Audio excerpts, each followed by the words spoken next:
Good afternoon to our listeners on Parliament Radio 105.5 FM, our viewers on the Parliament channel, and those of you joining us via the World Wide Web on the Parliament's website www.ttparliament.org. We are just a few seconds away from the start of today's sitting of the House of Representatives.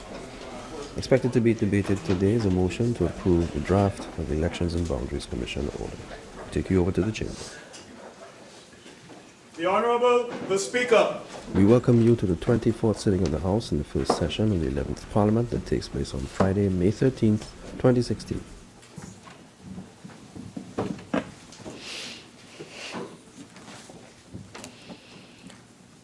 Almighty God, we give thanks to you, the Creator of the universe, and humbly beseech you to direct and prosper the deliberations of the members of this House here assembled for the advancement of your glory and the trust and welfare of the people of Trinidad and Tobago. Grant that peace and happiness, truth and justice may be established among us for all generations. Amen. Amen. Namaste.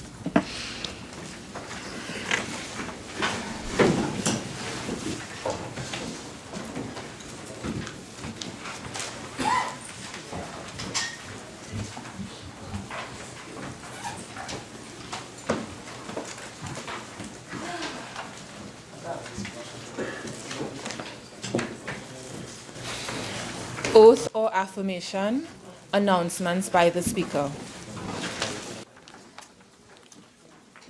Honorable members, I have received communication from the following members. Honorable Nicole Oliver, MP, Member for Labrie, has requested leave of absence from sittings of the House during the period May 2nd to May 14th, 2016. Mrs. Glenda Jennings-Smith, MP, Member for Toko Sandy Grande, and Honorable Stuart Young, MP, Member for Port of Spain North, St. Anne's West, have asked to be excused from today's sitting of the House. The leave which the members seek is granted. Bills brought from the Senate, petitions, papers. Minister of Finance. Madam Speaker, I have the honor to lay on the table the following papers. The report of the Auditor General of the Republic of Trinidad and Tobago on the public accounts of the Republic of Trinidad and Tobago for the financial year ended September 30th, 2015. 2. The public accounts of the Republic of Trinidad and Tobago for the financial year 2015. 3. The audited financial statements of Trinidad, Nitrogen, and Company Limited for the financial year ended December 31st, 2015. 4 to 5, the annual audited financial statements of the CPEP Company Limited for the financial years ended September 30th, 2013 and 2014. 6, the consolidated annual audited financial statements of Business Development Company Limited for the financial year ended September 30th, 2012. 7 to 8, the consolidated annual audited financial statements of Export TT Limited for the financial years ended September 30th, 2013 and 2014. And 9, the annual report of First Citizens Asset Management Limited for the year 2015. Madam Speaker, I beg to move that papers 1 to 2 be referred to the Public Accounts Committee and papers 3 to 8 to the Public Accounts Enterprises Committee. Honorable members, the question is that papers 1 and 2 be referred to the Public Accounts Committee and papers 3 to 8 to the Public Accounts Enterprises Committee. All in favor say aye. Aye. Any against? The ayes have it. The Minister of Rural Development and Local Government. Madam Speaker, I have the honor to lay on the table the following papers. The administrative report of the Mayaro Rio Claro Regional Corporation for the fiscal year 2012 to 2013. The administrative report of the Port of Spain City Corporation for the years ending October 1st, 2009 to September 30th, 2010, from October 1st, 2010 to September 30th, 2011, and October 1st, 2011 to September 30th, 2012. Minister of Trade and Industry. Thank you very much, Madam Speaker. Madam Speaker, I have the honor to lay on the table the following papers. The annual administrative report of the Trinidad and Tobago Bureau of Standards and its subsidiary Premier Quality Services Limited for the year ended September 30th, 2013. The draft summary of recommendations and conclusions of the 41st meeting of the Council for Trade and Economic Development, COTED. Madam Speaker, I beg to move that paper number 17 be referred to the Joint Select Committee on Foreign Affairs. Honorable members, the question is that paper 17 be referred to the Joint Select Committee on Foreign Affairs. All in favor say aye. Aye. Any against? The ayes have it. The Attorney General. Madam Speaker, I have the honor to lay on the table the following papers. The Privileges and Immunities CARICOM Implementation Agency for Crime and Security Impacts Order 2016, and most importantly, Madam Speaker, most importantly, the Criminal Procedure Rules 2016. Reports from committees. Member for San Fernando West.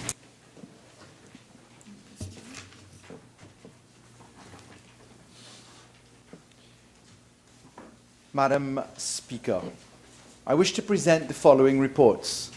The third interim report of the Joint Select Committee appointed to consider and report on the Whistleblower Protection Bill 2015, and the report of the Joint Select Committee appointed to consider and report on the Family and Children Division Bill 2016.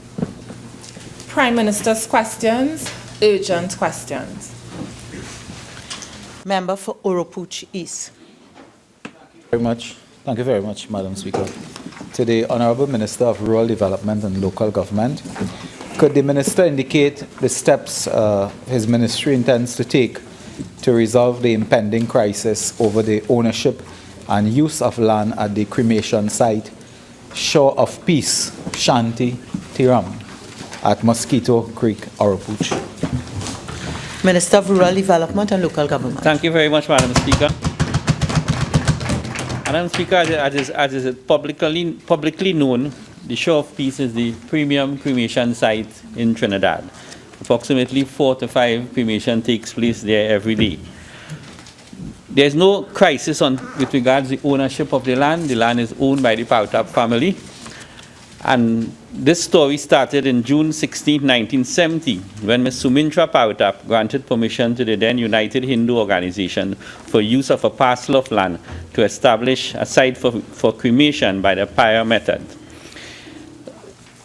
A series of steps happened then, but the other significant event was in March 2nd, 1983, when the then St. Patrick County Council officially took charge of the site. The then member of Tabaquite that was his flagship project as chairman of the corporation at the time. And since then, the Mosquito Creek cremation site, Shore of Peace, has grown from strength to strength, as I said, as the premium Hindu cremation site in Trinidad. What has happened, Madam Speaker, over the years is that the process of the formal acquisition of the land started and stopped, started and stopped, started and stopped. And from 1983 to present, it is locked somewhere in the system. So I think what the owners of the land was trying to do is try to wake up the government and say, hey guys, let's get this thing right. You have been using my property for almost 35 years, and it's time to bring some closure to that. I support that move. I met with Ms. Myrtle Pautap and her lawyers 2 days ago, and I have given them the commitment that I will formally proceed with the acquisition of the land. They have agreed to take down their sign that the cremation site will be closed from the 1st of June, and all things being equal, by the bureaucracy of the state, I think we would bring amicable closure both to the state and to the Pautap family in this matter. Very good.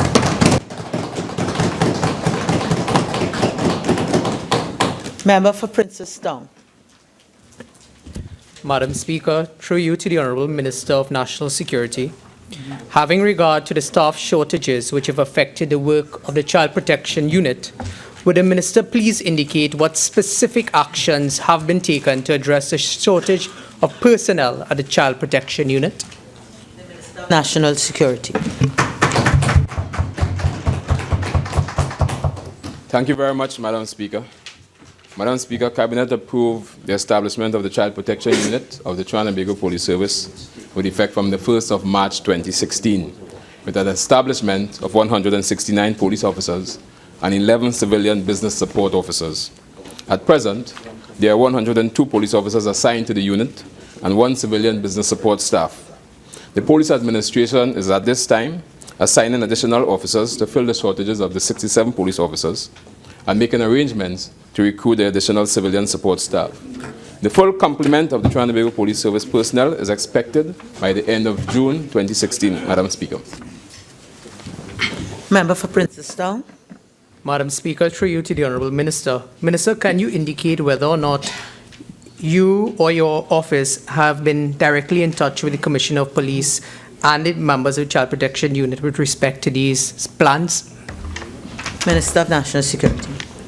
Madam Speaker, as Minister of National Security, I have been in direct contact with the Commissioner of Police with respect to the Child Protection Unit. Member for Chaguanas West. Thank you, Madam Speaker. Madam Speaker, through you to the Minister of Public Utilities. Given the recent widespread electricity blackout across several parts of the country, could the Minister state what measures are being taken to mitigate and avoid future similar nationwide outages? Minister of Public Utilities.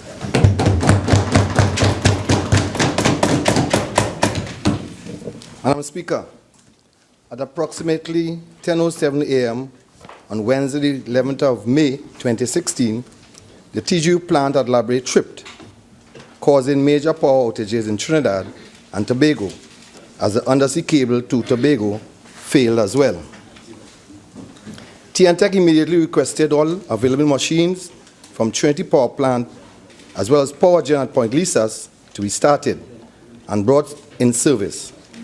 Parts of Port of Spain were out for 20 minutes. During the restoration, parts of South was affected for between 2 to 4 hours. Total supply was restored at 4:35 p.m. Despite all the other available machines brought into service without TGU, there was still a shortage of approximately 100 megawatts of available capacity. Therefore, load shedding was conducted mainly at East Trinidad, as Port of Spain was restored shortly after and South a few hours after. TNTEC, with the decommissioning of Power Gen Port of Spain plant, intends in the future to increase power generation with the plant in Barataria and increase capacity at the Cove Power Plant in Tobago.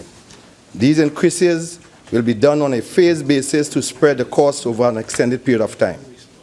TGU remains our most efficient and reliable source of power, however, and I am awaiting a report with the recommendations to prevent such disruptions in the future.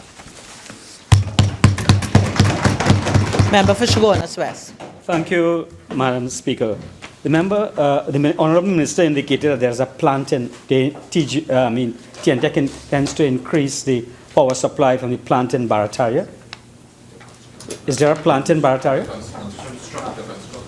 I said that there's plans to construct on a phased basis over a period of time, maybe the next 5 to 10 years, so that we can increase power capacity throughout Trinidad and Tobago. Member for Chaguanas West. Could the Minister indicate to the national community what caused the trip of the power plant at TGU? Minister of Public Utilities. An air intake valve tripped, causing the gas flow to TGU to be cut off. And a chain reaction resulted throughout Trinidad and Tobago, causing a nationwide power outage. Member for Kamuto Manzanilla. Thank you, Madam Speaker. To the Minister of Social Development and Family Services, in light of the recent freezing of hundreds of food cards and a baby care grant, Can the minister state whether any assessment was conducted to determine whether the holders of these cards were in critical need of assistance? Thank you. Minister of Social Development and Family Services.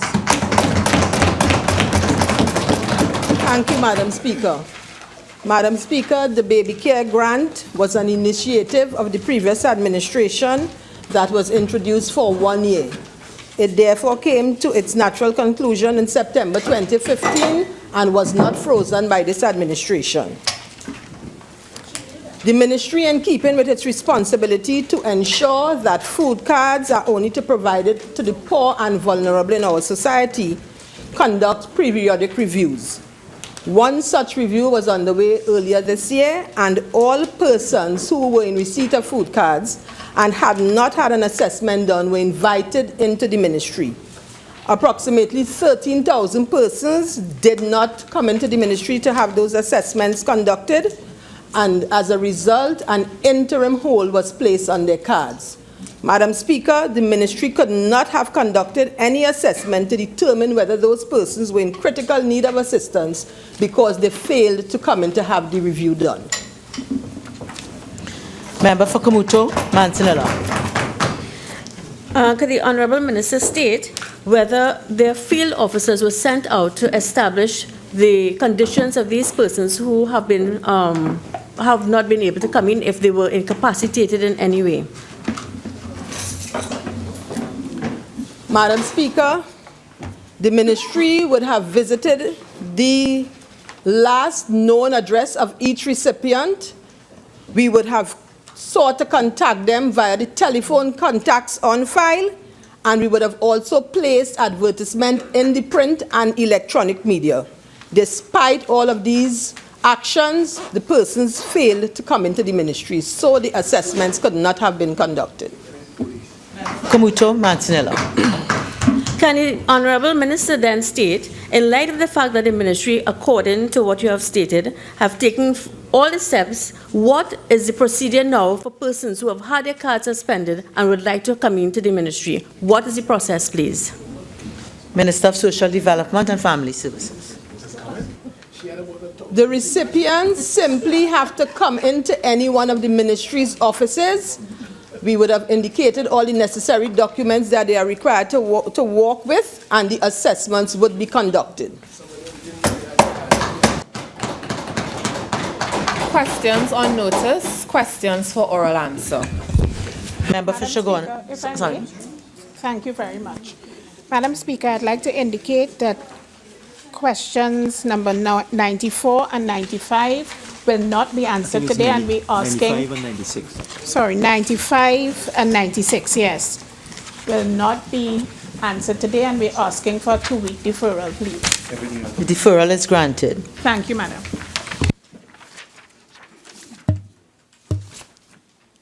Member for Shogunas West. Thank you, Madam Speaker. Question number 84 to the Minister of Energy and Energy Industries. Minister of Energy and Energy Industries.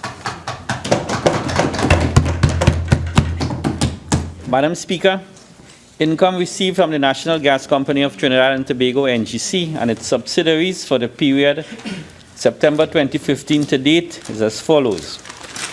For the period September 1st to September 7th, 0. For the period September 8th to September 30th, when the fiscal year closes, 994,442,000.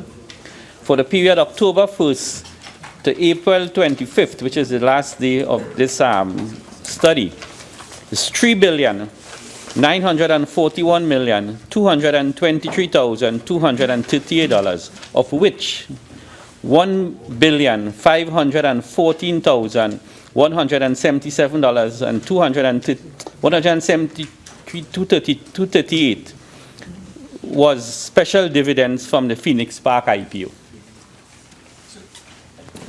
Member for Shogunas West. Thank you, Madam Speaker. So cumulatively, how much income you have received from NGC for this period?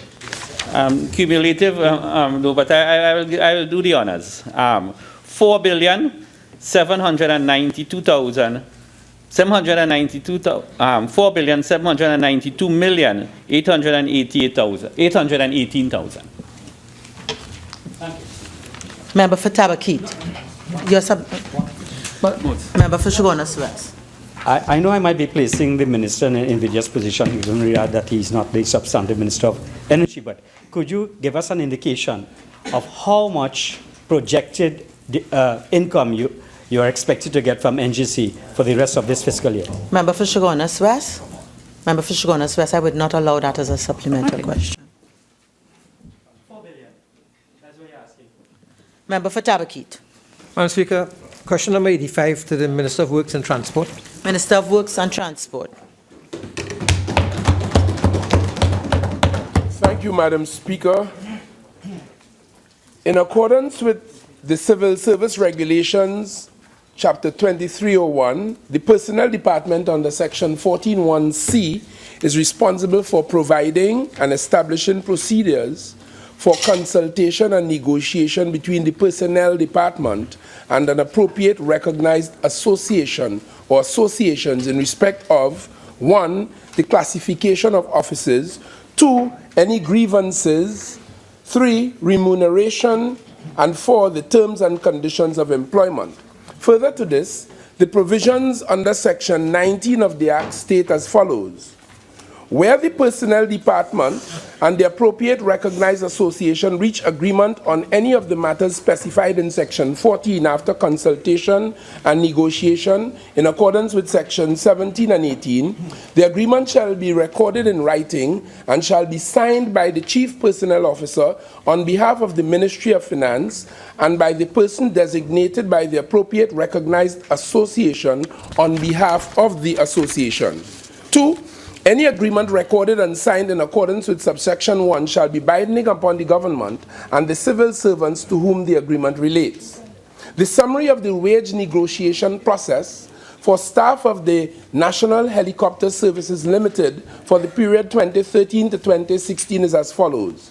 Prior to commencing negotiations with the bargaining units of the Oilfield Workers Trade Union, the NHSL forwarded a copy of its counter-proposals to the proposal submitted by the union to the then Ministry of Transport and copied to the Public Sector Negotiating Committee via correspondence dated September 19, 2014.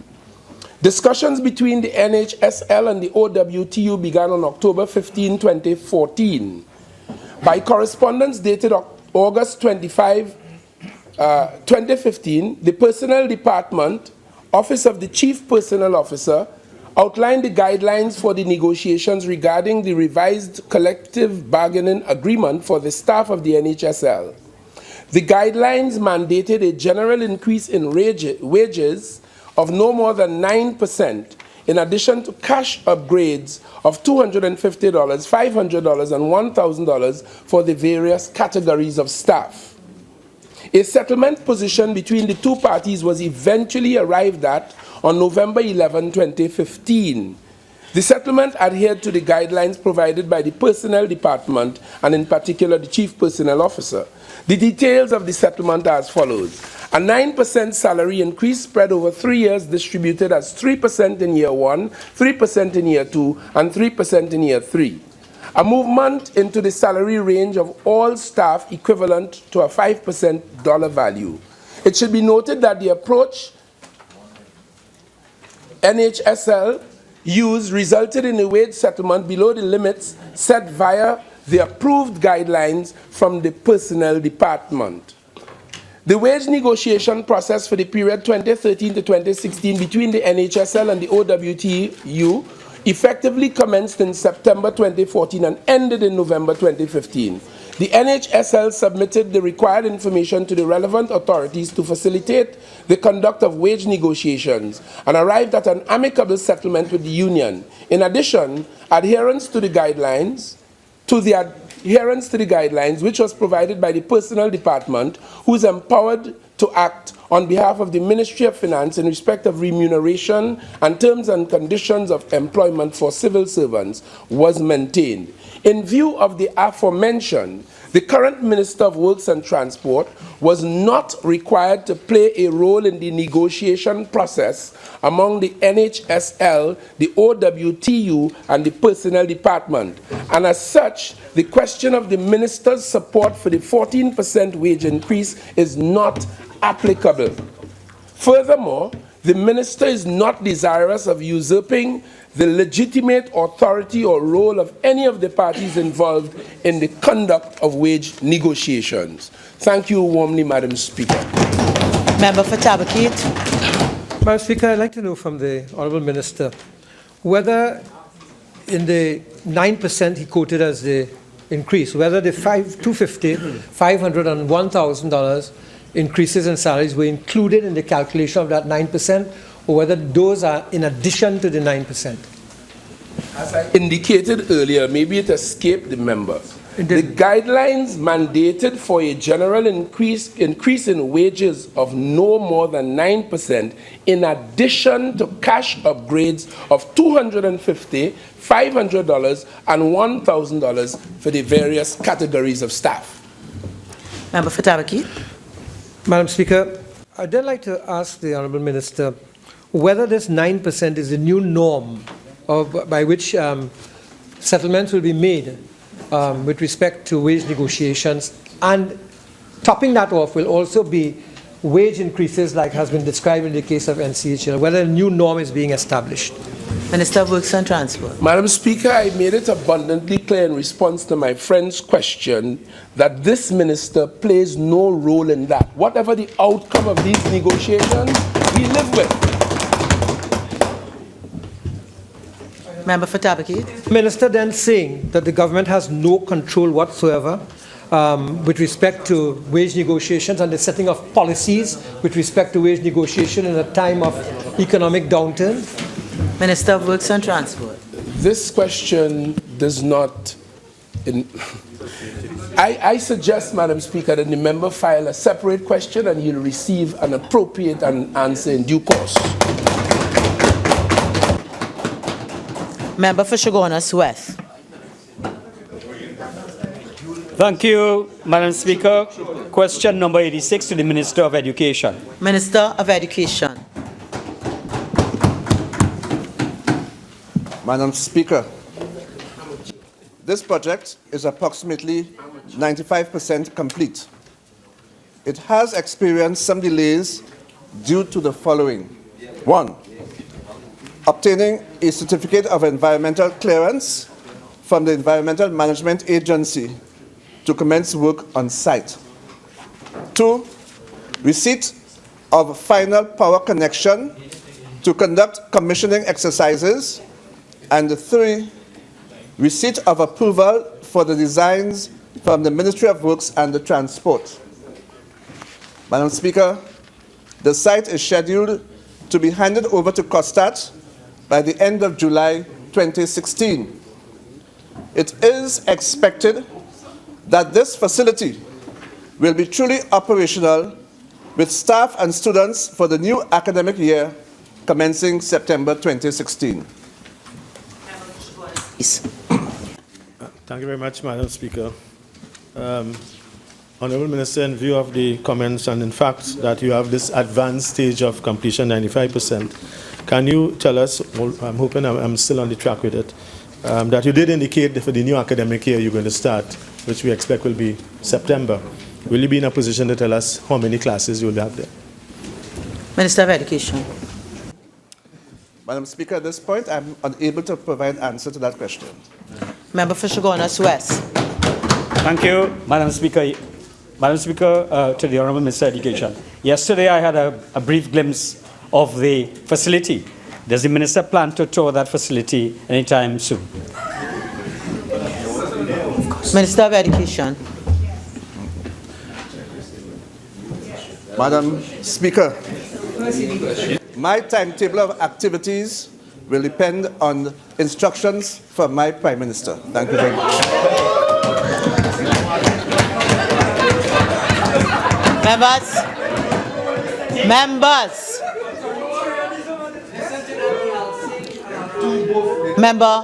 Member for Princess Town. I'm on my legs. Members, I'm on my legs. Member for Arima. Follow-up question to the Minister of Education. In view of the fact that the Custard campus will begin in September at its new location, could we look forward to a reduction in the rents for the facility in Port of Spain? I think it's at Melville Lane, Port of Spain.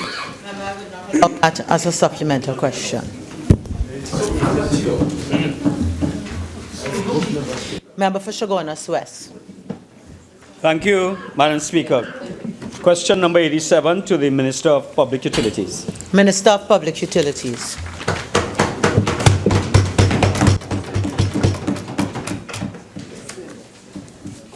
Madam Speaker, safeguarding public health and protecting the environment are major priorities of this government. To this end, the government is fully committed to ensuring that the 3 landfills located at Beetham, Forest Park, and Guanapo are properly managed. The reduction of the occurrence of landfill fires is therefore pivotal. It should be noted, however, because of the very nature of landfill fires at the site are not uncommon. For example, data provided from Trinidad and Tobago Solid Waste Management Company Limited, SWIMCOL, indicates that over the period October 2011 to 2015, 22 serious fires occurred at the Beetham, Forest Park, and Guanapo landfill sites. Landfill fires can occur spontaneously from a wide range of often unexpected events, in defiance of good planning and prudent management. The occurrence is heightened during periods of extreme dryness and heat, such as what is currently being experienced in the country. It is undeniable that the core issue of this problem is the generation of too much waste within our country. The 3 landfill sites, Beetham, Forest Park, and Guanapo, collectively receive approximately 1,500 tons of waste per day. This government has therefore, as a matter of strategic priority, developed a plan which involves the implementation of an integrated solid waste management system, which takes a comprehensive and holistic approach to the environmental and sound management of solid waste in the country. The plan is as follows. A, the cornerstone of the integrated solid waste management system would be the containment of waste and waste byproducts. This will be underpinned by strategies to promote waste prevention and minimization at the source, diversion of waste from landfills, capture and recovery of materials for the productive economy, reuse, recycling, and energy from waste. B, this integrated solid waste management system be informed by the Inter-American Development Bank Finance Technical Cooperation Study for a strategy and action plan to deal with the management of solid waste for Trinidad and Tobago. The draft final report is due in June 2016. C, in addition, the development and implementation of the integrated solid waste management system would involve consultation with all key stakeholders, the business community, civil society, investors, municipal corporations, the Environment Management Authority, and special interest groups.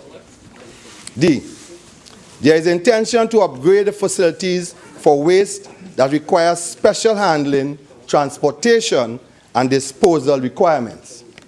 E, the Beetham and Guanapo sites are scheduled for closure on a phased basis.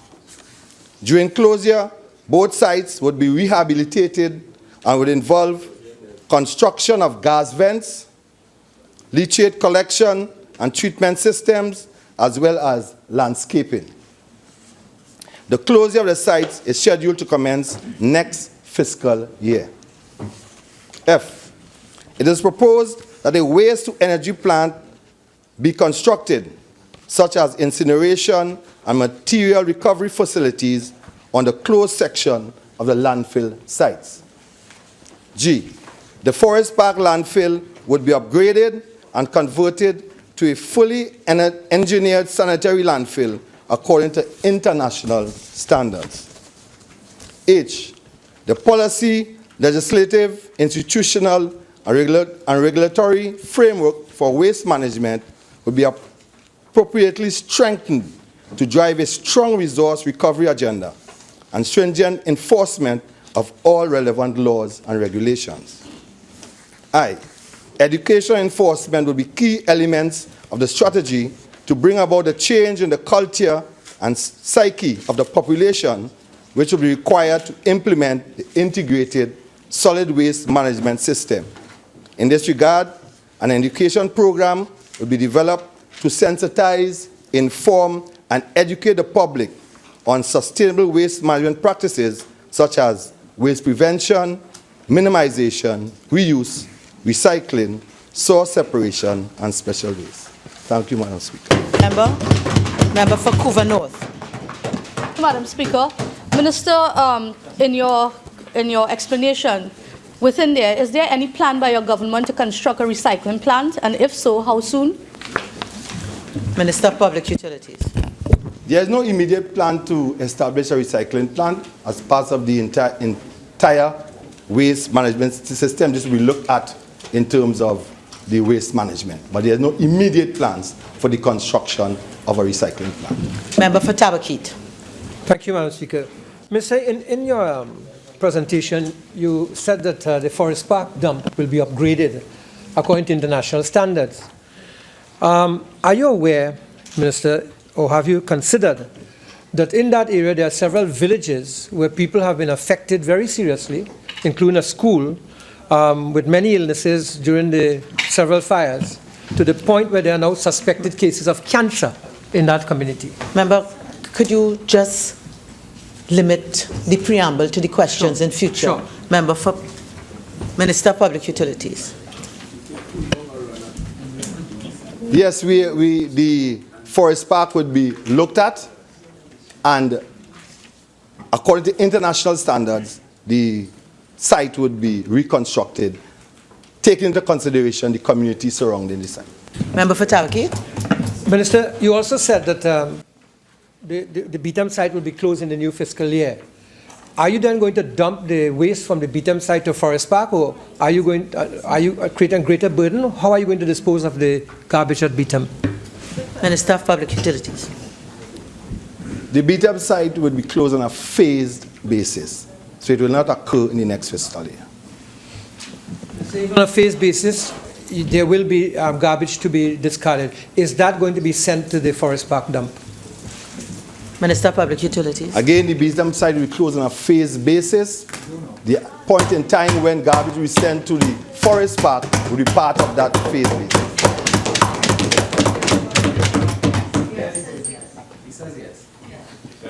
Member for Chaguanas West. Thank you, Madam Speaker. Question number 88 to the Minister of Health. Thank you, Madam Speaker. The designs and subsequent tendering and evaluation for contractor services have been completed. The Ministry has requested that NIBDEC, together with the consultant, prepare and submit options for a phased approach to project implementation, with the priority being the emergency wing. The project has been included in the Ministry of Health's 2016-2017 budget estimates. Member for Chaguanas West. Thank you, Madam Speaker. I want to thank the Minister for the answer. I just want to know whether the site remains for the Chaguanas Health Facility at Connector Road, Peru. Madam Speaker, I don't have that information with me, but I can certainly get it and communicate same to the honourable member. Member for Barataria San Juan. The Honourable Minister of Health, could you just indicate when were those designs completed and when was the contractors assessed and completed? What date? Minister of Health. Madam Speaker, as I said, the designs and subsequent tendering, and evaluation have already been completed. I can't make the answer any clearer than that, honourable member. Member for Princess Town. Madam Speaker, through you to the Honourable Minister of National Security, question number 90. Minister of National Security. Thank you very much, Madam Speaker.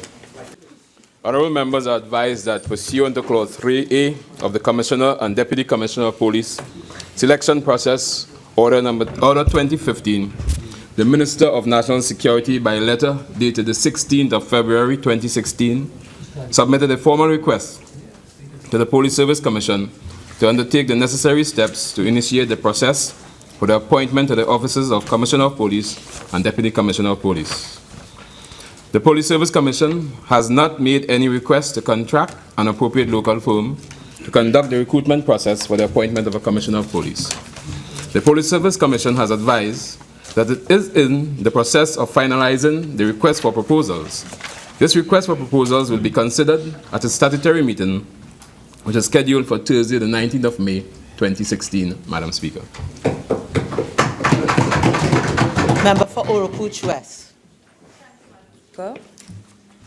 Question number 91 to the Minister of Energy and Energy Industries. Minister of Energy and Energy Industries. Thank you, Madam Speaker. Madam Speaker, the London Court of International Arbitration, LCIA, issued its judgment on the 24th of April 2014, dismissing all the claims made by World GTL parties and ordered them, 1, to bear the cost of the arbitration, and 2, to pay Petrotrin for its legal costs. Here is the summary of the award. There was a unanimous award on 22nd of April 2014. The arbitral tribunal determined that 1, WGTL did not establish any fiduciary or equivalent non-fiduciary duty. 2, all claims of World GTL parties were dismissed. 3, Petrotrin was awarded $251,130 on its counterclaim plus interest. 4, WGTL ordered to pay Petrotrin $118,851 US for the cost of arbitration plus interest. And World GTL was ordered to pay most of Petrotrin's legal costs and other costs totaling US $3.9 million plus interest. Further to this award, the House of Representatives is now advised as follows. 1, upon notification of LCIA award, Petrotrin External Counsel, Sidley Austin, LLP, filed a motion in the Federal Court, the South District of New York, to confirm the LCIA award in the New York Federal Court case that was commenced by WGTL in 2010 February and stayed in 2010 August, pending arbitration based on Petrotrin motion to stay and compel arbitration, and B, to confirm the ICC award. 2, further to the said motion, Petrotrin hired an investigative agency to conduct an asset search on WGTL assets and its principals to determine what assets were available to satisfy the award made against WGTL. The asset search report did not reveal the existence of assets belonging to World GTL to satisfy Petrotrin's award and indicated limited assets of related third parties existed. However, counsel advised that to get to the assets of the third party, a case of, quote, piercing the corporate veil would have had to be made out, and this was not likely to be successful on the known facts. 4, counsel recommended, quote, going forward with trying to achieve a settlement with World GTL that will end incurring further costs with respect to this dispute, provide cash and other benefits to Petrotrin, and ensure that if the project were to continue in some form in the future, there are no obstacles from the past that might give WGTL an opportunity to reasset itself.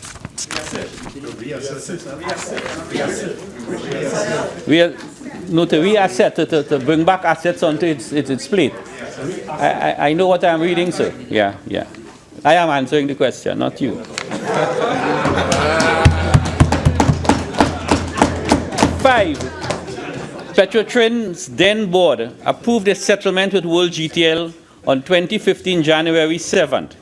The parties entered into a settlement agreement dated 2015 April 7th, and on 2015 April 8th requested the Court, South District of New York order entry of consent judgment confirming final arbitration award in both the ICC and LCIA arbitration.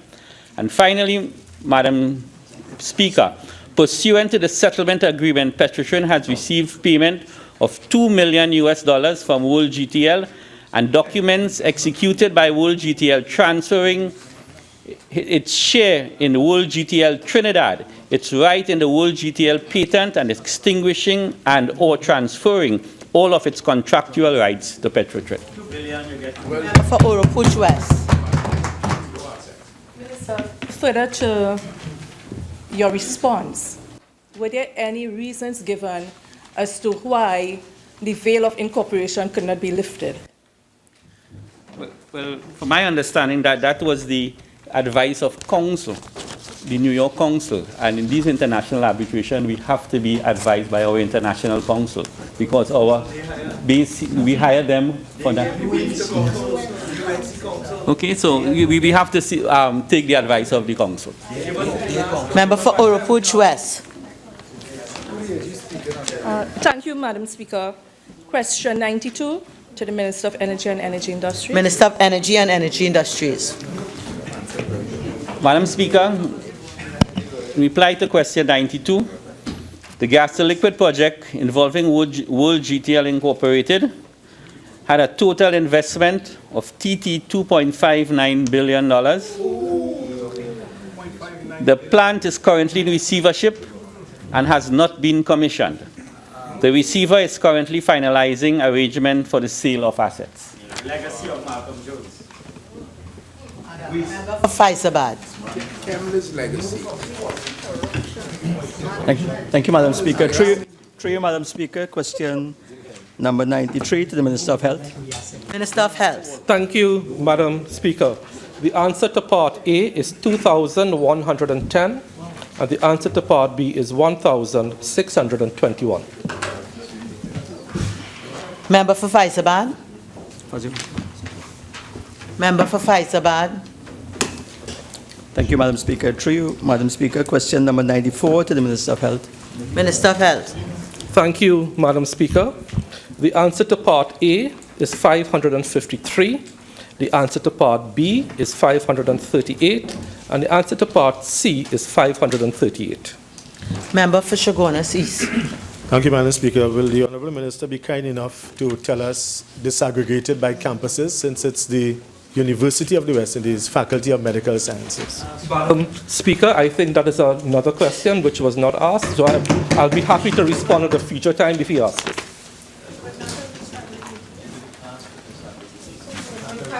Leave to move the adjournment of the House on definite matters of urgent public importance, statements by ministers, personal explanations, introduction of bills, motions relating to the business or sittings of the House and moved by a minister. Member for San Fernando West.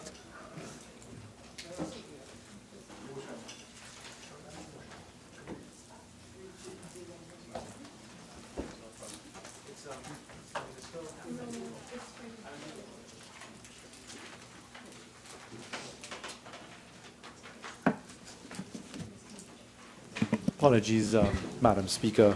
The Minister of Local Government was teed up before. Madam Speaker, having regard to the third interim report of the Joint Select Committee appointed to consider and report on the Whistleblowing Protection Bill 2015, I beg to move that the committee be allowed an extension of 7 weeks in order to complete its work and submit a final report by June 17, 2016. Honourable members, the question is, be it resolved that the Joint Select Committee appointed to consider and report on the Whistleblower Protection Bill 2015 be allowed an extension of 7 weeks in order to complete its work and submit a final report by June 17, 2016. All in favor say aye. Aye. Any against? I think the ayes have it. Public business, government business, motions. The Minister of Rural Development and Local Government. Madam Speaker, I beg to move the following motion standing in my name. Whereas it is provided by subsection 3 of section 4 of the Election and Boundaries Commission, Local Government and Tobago House of Assembly Act, that as soon as may be after the Election and Boundaries Commission, hereinafter referred to as the Commission, has submitted a report under paragraph A of subsection 1 of section 4 of the said Act, the Minister shall lay before the House of Representative for its approval the draft of an order by the President for giving effect, whether with or without modifications, to the recommendations contained therein in the report.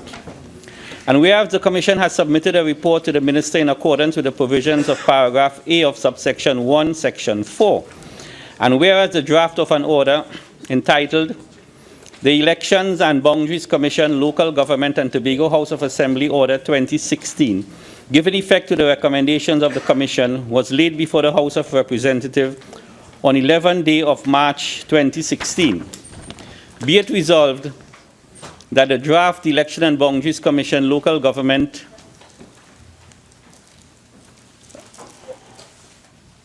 and Tobago House of Assembly Order 2016 be approved. Madam Speaker, sorry.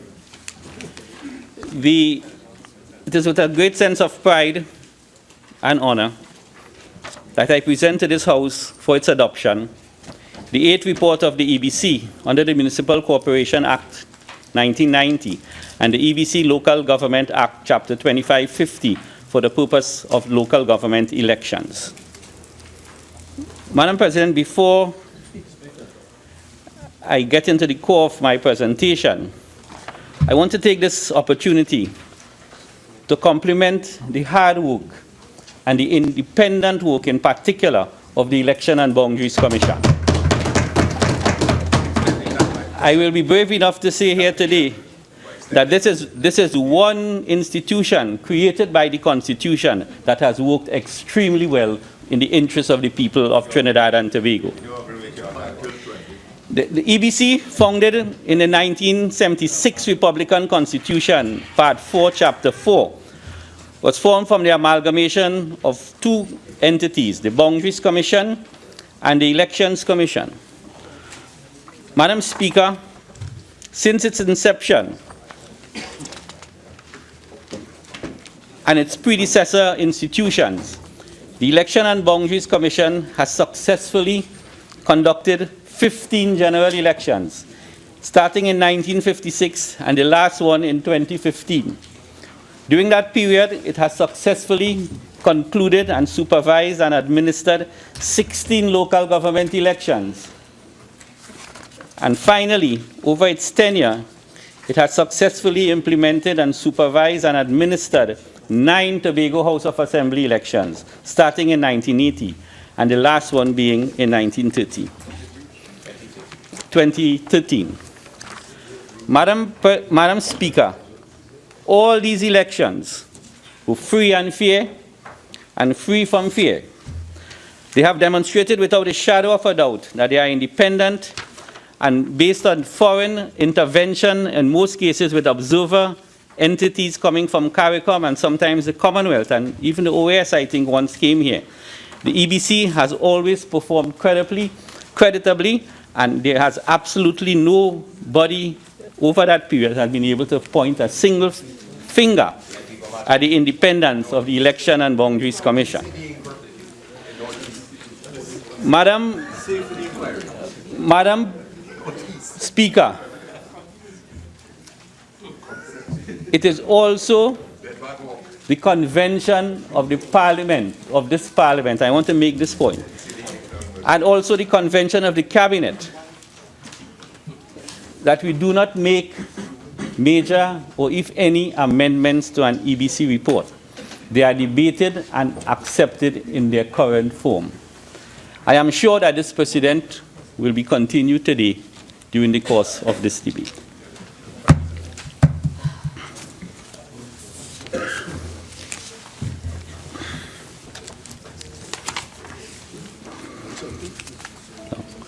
Madam President, just to start from ground zero, the Municipal Corporation Act identifies 14 corporations. 5 of them are municipal corporations, and 9 of them are regional corporations. As we speak, Madam Speaker, of the 14 regional or the 14 corporations, 8 are controlled by the People's National Movement, and 6 are controlled by the United National Congress. There are a total of 136 electoral districts. Of the 136 electoral districts, 84 is controlled by the People's National Movement, 46 is controlled by the United National Congress, and a mere 3, member for St. Augustine, is controlled by the Congress of the People. And 3 is controlled by the ILP as we speak.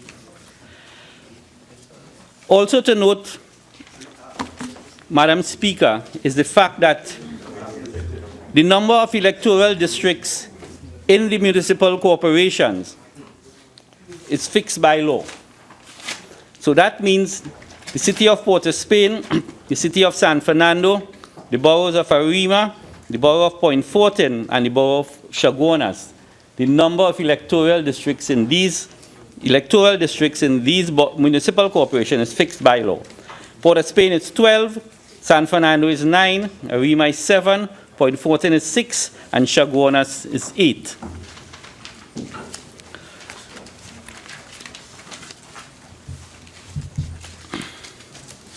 I will now deal with the body of the report. And Madam Speaker, this report really proposes several boundary changes to the local government system. In summary, for the Tunapuna Corporation,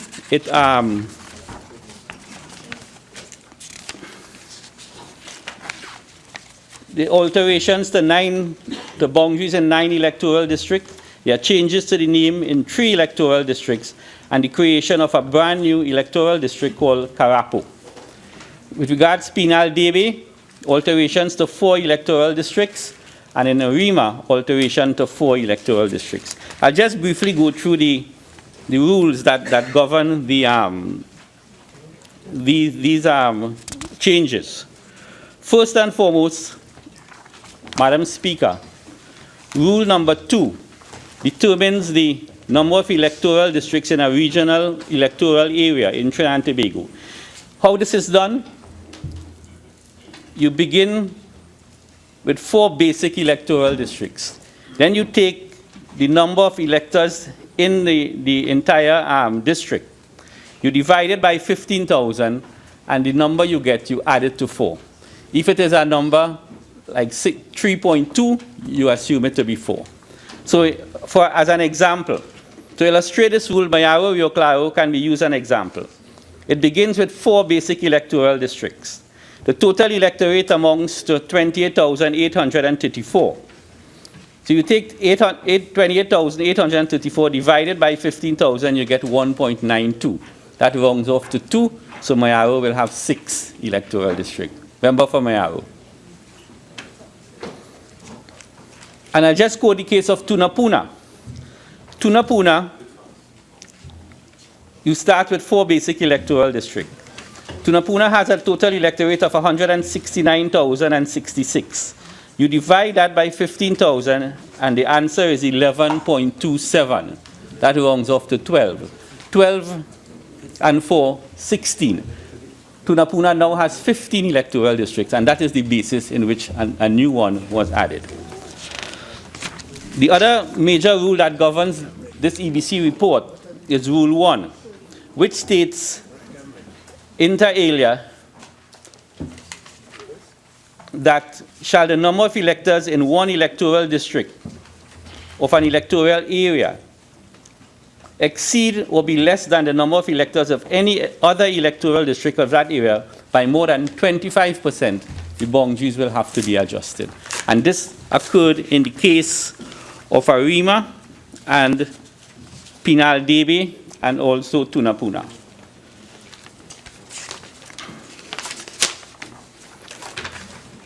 In the case of Arima, the electoral district with the most amount of electors was Malabar South with 4,548. The lowest was Calvary, 3,518, given a difference of 29%, hence the reason for boundary changes to comply with that regulation. So in that context now, 4 electoral districts had to undergo boundary changes. By the same token, it happened in DB Penal. The electoral district of DB Esperance Union Hall has 9,436 electors. The lowest is Penal, 7,496 electors, which is a difference of 26%, and therefore 4 electoral districts had their boundaries adjusted to comply with this regulation. So to summarize, Madam Speaker, to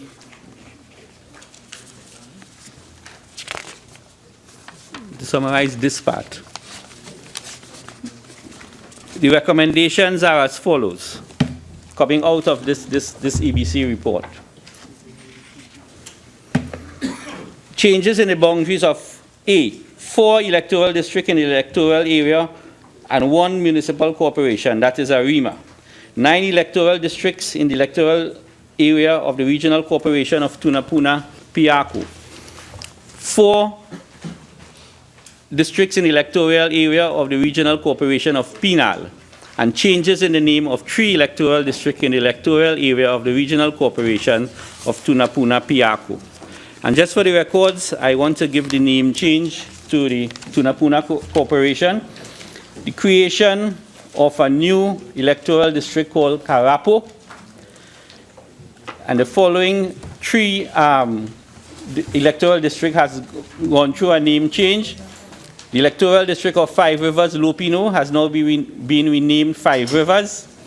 The electoral district of La Florissance, Cleaver, has now been named La Florissance, Lupino, and the electoral district of Dabadi, Carapo, has now been renamed Cleaver Dabadi. So, Madam President and Madam Speaker, this is, in essence, is what this House has been asked to adopt, the report of the EBC. Just for the records, Madam Speaker, the laying of this report, Section 4 of the EBC Act, Chapter 2550, states that no less than 2 years or no more than 3 years, a report must be laid of the submission from the previous report. So what happened is in November 22nd, 2012, Cabinet accepted the 7th report of the Election and Boundaries Commission. On May 28, 2015, Cabinet accepted the 8th report of the EBC. On May 29, 2015, the draft order was laid in Parliament. However, the order was not approved during the last Parliament and therefore would have lapsed with the dissolution of Parliament. Hence the reason why we have reintroduced the order here for your adoption. And Madam President, let me just go on record as saying the previous administration had from May 29th to September 7th to debate and pass this motion. It was not done, it was allowed to lapse. And one wonders why, but I'll tell you why. Because this report indicated a resounding victory for the PNM in the 2013 local government election.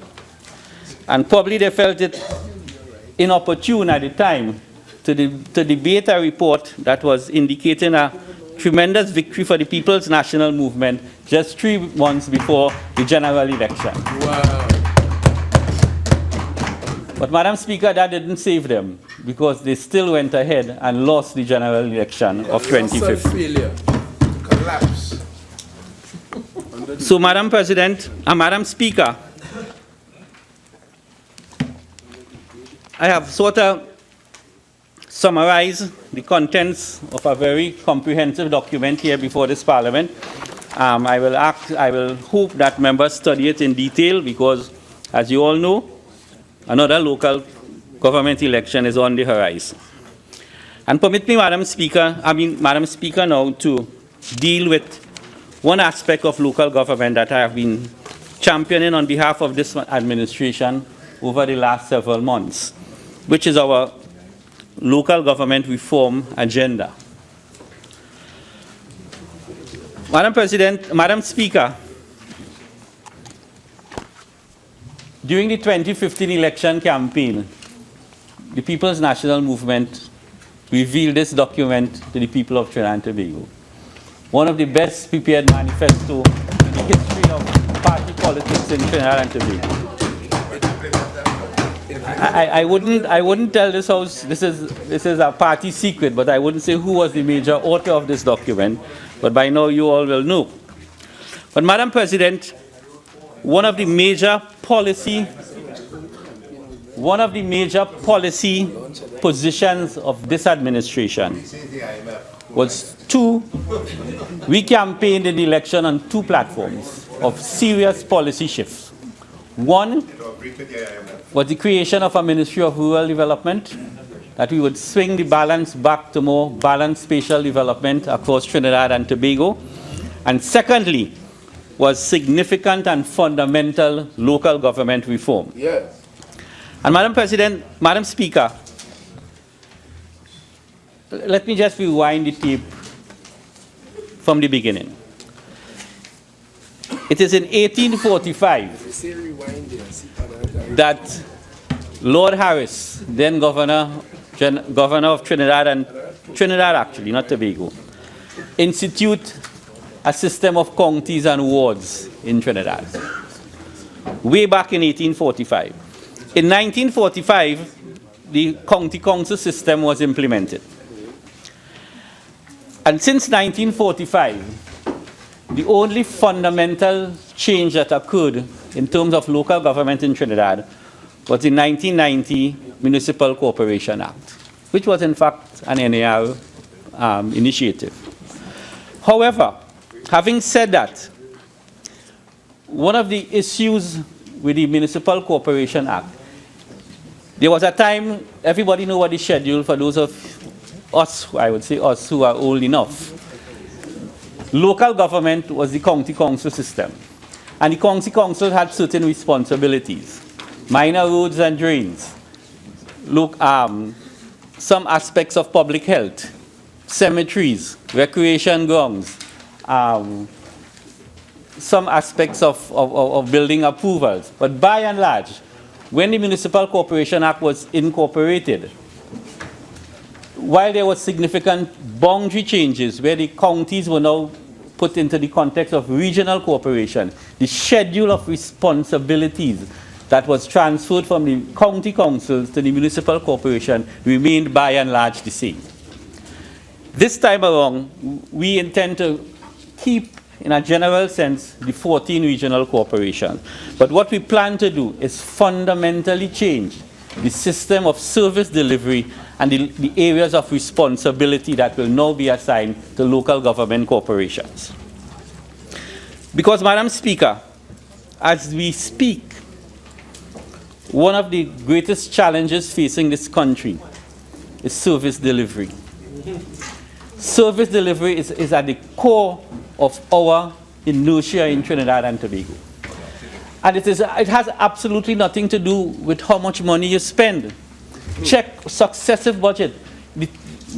Patrick Manning, former Prime Minister's last budget in 2009-2010 was $45 billion.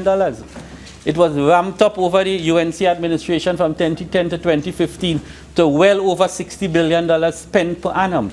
And yet, for some strange reason, you ask the average citizen of Trinidad and Tobago if you are satisfied with the service delivery. They tell you no. Because we think now that the service delivery is clogged up in a centralized form of administration that is not facilitative to service delivery. That's corruption.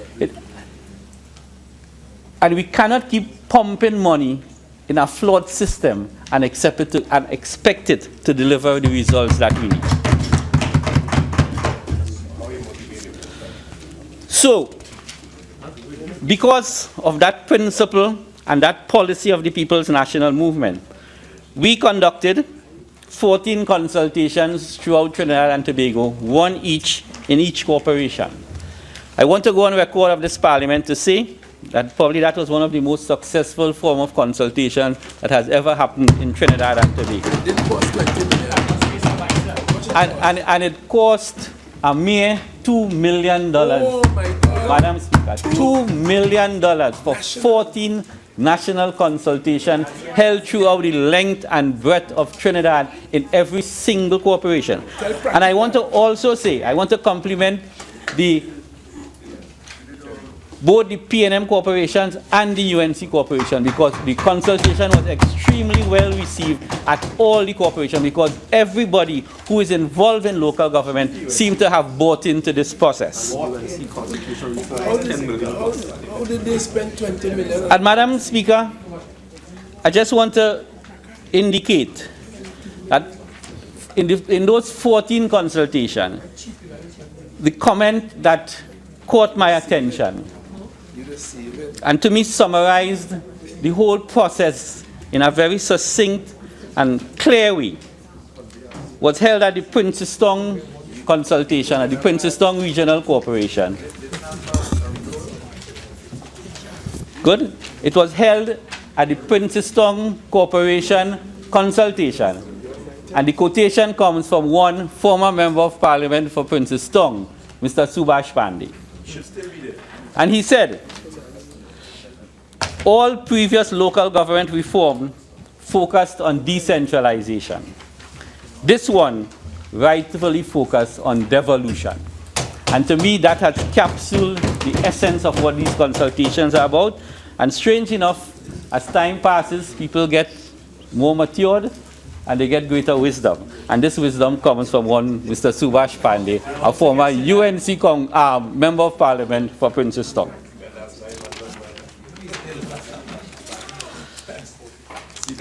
I have been passed a note here saying that 14 national consultations cost the People's National Movement $2 million. And I'm talking about everything recorded. In fact, there's a 15 minutes video of a summary of the 14. All that is included in the cost. And $2 million. I can bring the records and show this Parliament. The UNC consultation on constitutional reform, I think, was 4 meetings. Cost a staggering 14 million TT dollars.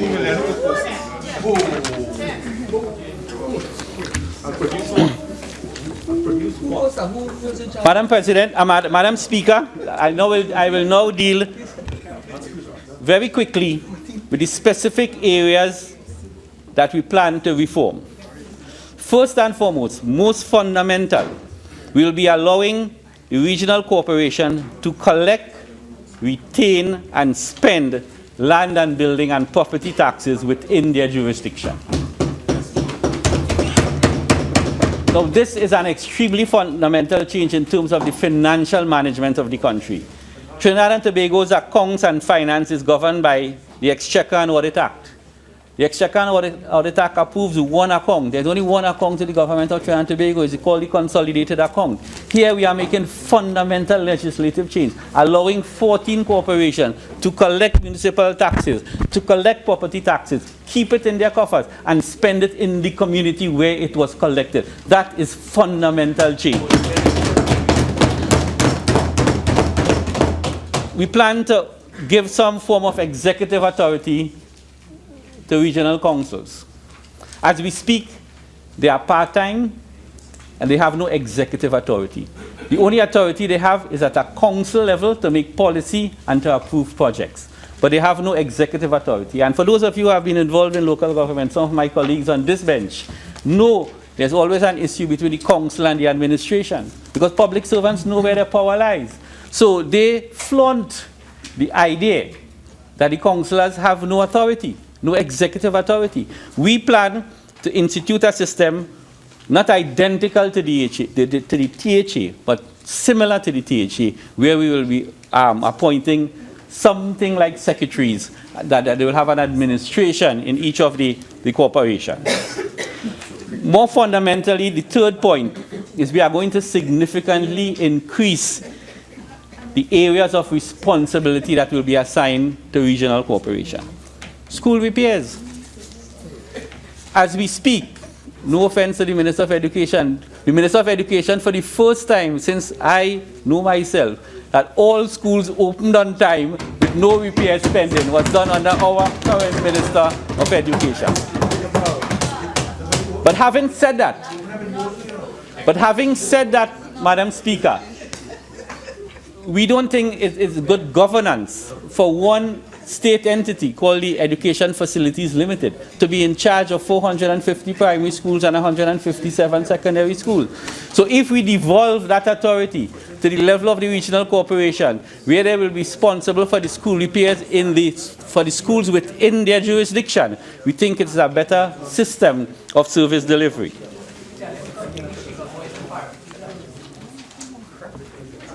Another area of responsibility we plan to assign to regional corporation is social service delivery.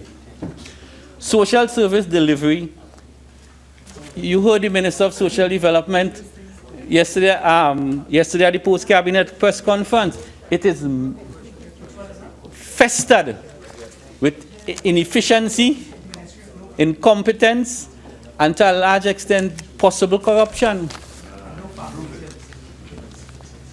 There are stories about ministers with food card in the trunk sharing. Okay, and then while we have that extravagance and wastage on one side, you hear old ladies complaining that they're getting a runaround to be assessed for their pension. Okay, and that we think local government is closer to the people. Who will know the lady who is in need? Who will know the family that is under serious threat of extreme poverty? Who will know the family that is subject to domestic violence, child abuse, incest? These are community-based things, and community-based issues are better handled by the community. And there's nobody who represents the community politically more than a councillor. So it is that devolution of authority, that devolution of responsibility that we plan to implement. We will be authorizing the regional corporations to approve buildings, simple buildings, and small developments within their jurisdiction. And as we speak, we are adding a couple other things to this level, this area of responsibility. But I want to guard the nation on this local government reform. It is not our intention to create 14 independent republics. There's still something called central government. There's still something called national policy. So while you'll be autonomous and you'll be empowered, there's a limit to which we can do that. Additionally, we don't want to bite more than we can chew. Good? And that is what will be happening. I'll come into that now. We plan to boost the municipal police service significantly. As we speak, it is part of our policy in this document to recruit 100 municipal police officers per corporation, so that will be 1,400 municipal police officers, and we are in the process of executing that. However, legislatively, what we want to do with the municipal officers is that they have to fall under as we speak, they fall under the PSA, Statutory Authority Service Commission and the Public Service Commission. But in truth and in fact, they are precepted officers, or they are officers of the law, so they must fall under the Police Service Commission and be under the purview of the Police Complaints Authority. Because they can misbehave and there is no disciplinary process in place to organize that. Also, we want to, in the legislation, give greater influence of NGOs and CBOs in the community in the whole governance process. So, Madam Speaker, by and large, these are some of the areas that we plan to incorporate. Very, very fundamental to this reform process also is the fact that this administration has decided that when this process is completed, the Ministry of Local Government will be no more. Because we felt that once you have a Ministry of Local Government, you always have a big stick over the regional corporation. And to show our commitment to empowering the regional corporations with their new levels of responsibility and a new level of autonomy, we find it is necessary to what I call retire the Ministry of Local Government. No. And then my responsibility was to change the developmental landscape of Trinidad and Tobago and bring into the most prominent ministry in Trinidad, the Ministry of Rural Development.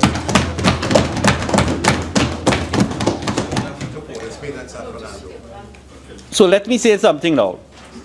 Oversight will be provided by the Ministry of Finance in a way similar to how the THA operates. Obviously, they will be under the purview of the Auditor General. Okay?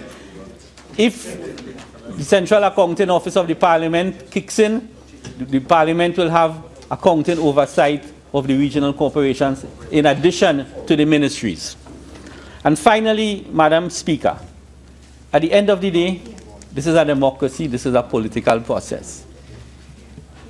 You underperform as a corporation, you mismanage the public funds as a corporation, the final arbiter in that is the people. And every 3 years, the people will be asked to adjudicate on your performance. And that is where your final arbiter is. And I hope that the population will be mature enough to, when they see incompetence, they will vote it out. And when they see performance, they will vote it in. So, Madam Speaker, how much time I have again?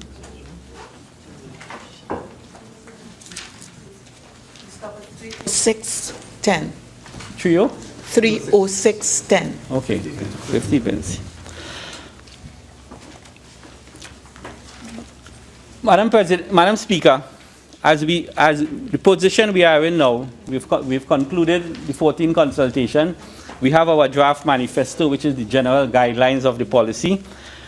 We plan to prepare distilling all the comments we got from the consultation, of the 14 consultation throughout Trinidad and Tobago. We will distill all the ideas we get there. We have a team working, and we will be preparing a draft policy statement for the approval of the Cabinet. After that, or concurrent with that, more likely, the Minister in the Ministry of the Attorney General, Member of Parliament for Port of Spain North, St. Anne's West, he has been given the responsibility to lead a drafting team that will be drafting significant legislative amendments to 2 main acts, which is the Exchequer and Audit Act, and in particular, the Municipal Corporation Act of 1990, where all these new changes will be reflected. On the conclusion of the legislative drafting and the policy position, we will have one final rounds of consultation, not 14, probably 2 or 3, one in North, one in South, one in Central, to lay out in detail the policy position and the legislative changes that we are proposing. And people will have one more iteration to make their input felt. And then before we table what we will call omnibus legislation at the time to this Parliament. We hope to table those legislation here to go before a joint select committee, possibly by the end of September, early October latest. And then that will be the position now in which we will face the population of the 2016 local government election. Madam Speaker, it is common knowledge that local election is due on October 21st, 2016. That is when the 3 years would have expired. Under the Municipal Corporation Act, we have 90 days in which to keep the election. So the back-end date for the election will be the 21st of January, 2017. I want to give this House this assurance that under no circumstance, and I repeat, under no circumstance will the local government election that will be not constitutionally but legislatively due by October 21st, 2016, under no circumstance will the election be postponed. Well, that was then. This is now. We have a new leader. Would the honourable member give way just to answer a question? You having said that just now. Did I hear you say that you were going to bring the relevant legislation that would facilitate the elections for consideration by a joint select committee in September? Yeah, but just to clarify the point, we will bring the suite of legislation to joint select by September, early October for its consideration. But this 2016 local election will be held under the old rules and regulations. Yes. Yeah. And then when the parliament passes the legislation, probably in 2017 sometime, we'll have a 2 to 3 year period for the transformation. Because this transformation is fundamental. Most importantly, we have to improve the administration of the corporations for this to work. During the consultation, you know what people were saying? Why give them more authority when the little they have, they're not effecting it well? So we know that they need major human resource capacity building at the regional corporation. If you look at the structure of a regional corporation, it is antiquated, it is an administration, it is not a delivery machinery. So for example, Madam Speaker, most corporations do not have engineers. Most corporations do not have quantity surveyors. Most corporations do not have project managers. Corporations do not have supply chain managers. They do not have asset managers. These are new skill sets that you need to run delivery institutions. So we will be making a new organizational structure for the corporation, staff it with people who have the skill sets to deliver. And on this point, let me make the point. Madam Speaker, this country spends approximately $600 million a year on GATE. 700 million on GATE. And we produce top-class and world-class graduates. But the economy cannot absorb the level of graduates we are now producing. The issue is, our young people in this country is suffering from underemployment. Are suffering from underemployment. And let me make the point that in a real sense to those people who are underemployed, underemployment is worse than unemployment. Because it makes you feel belittled. Because you have gone to university, get a bachelor's degree. Most of them now have master's degrees. And they come out and they feel underemployed because they are really doing clerical work in most of these government offices and or private sector companies. Here is a tremendous opportunities with 14 new modern structures to incorporate these young, bright people that we are producing in this country and make them gainfully employed to the benefit of Trinidad and Tobago.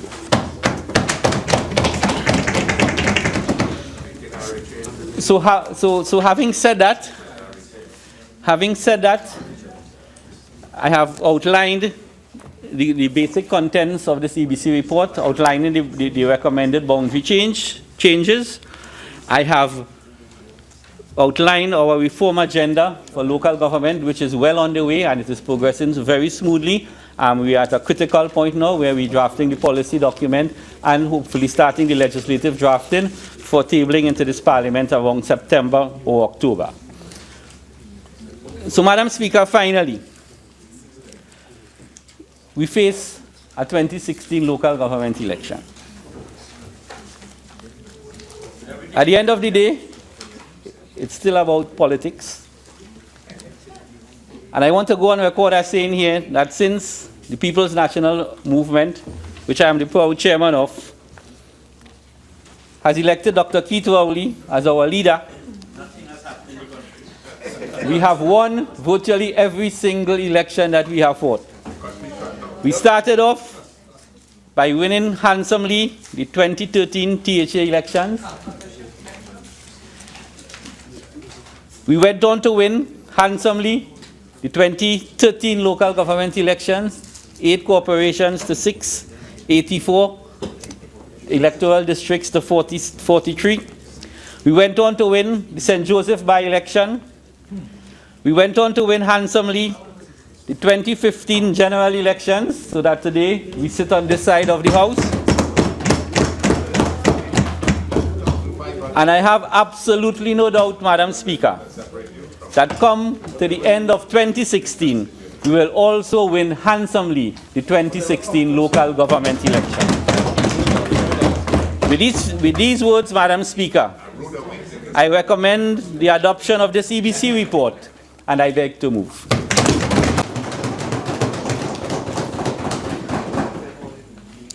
Honourable members, I now propose the question for debate.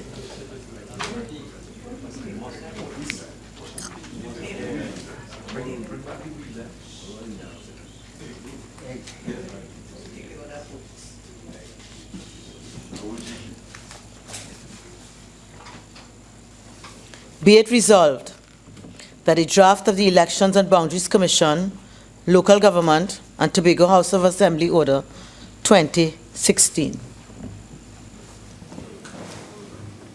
Member for Tabaquite.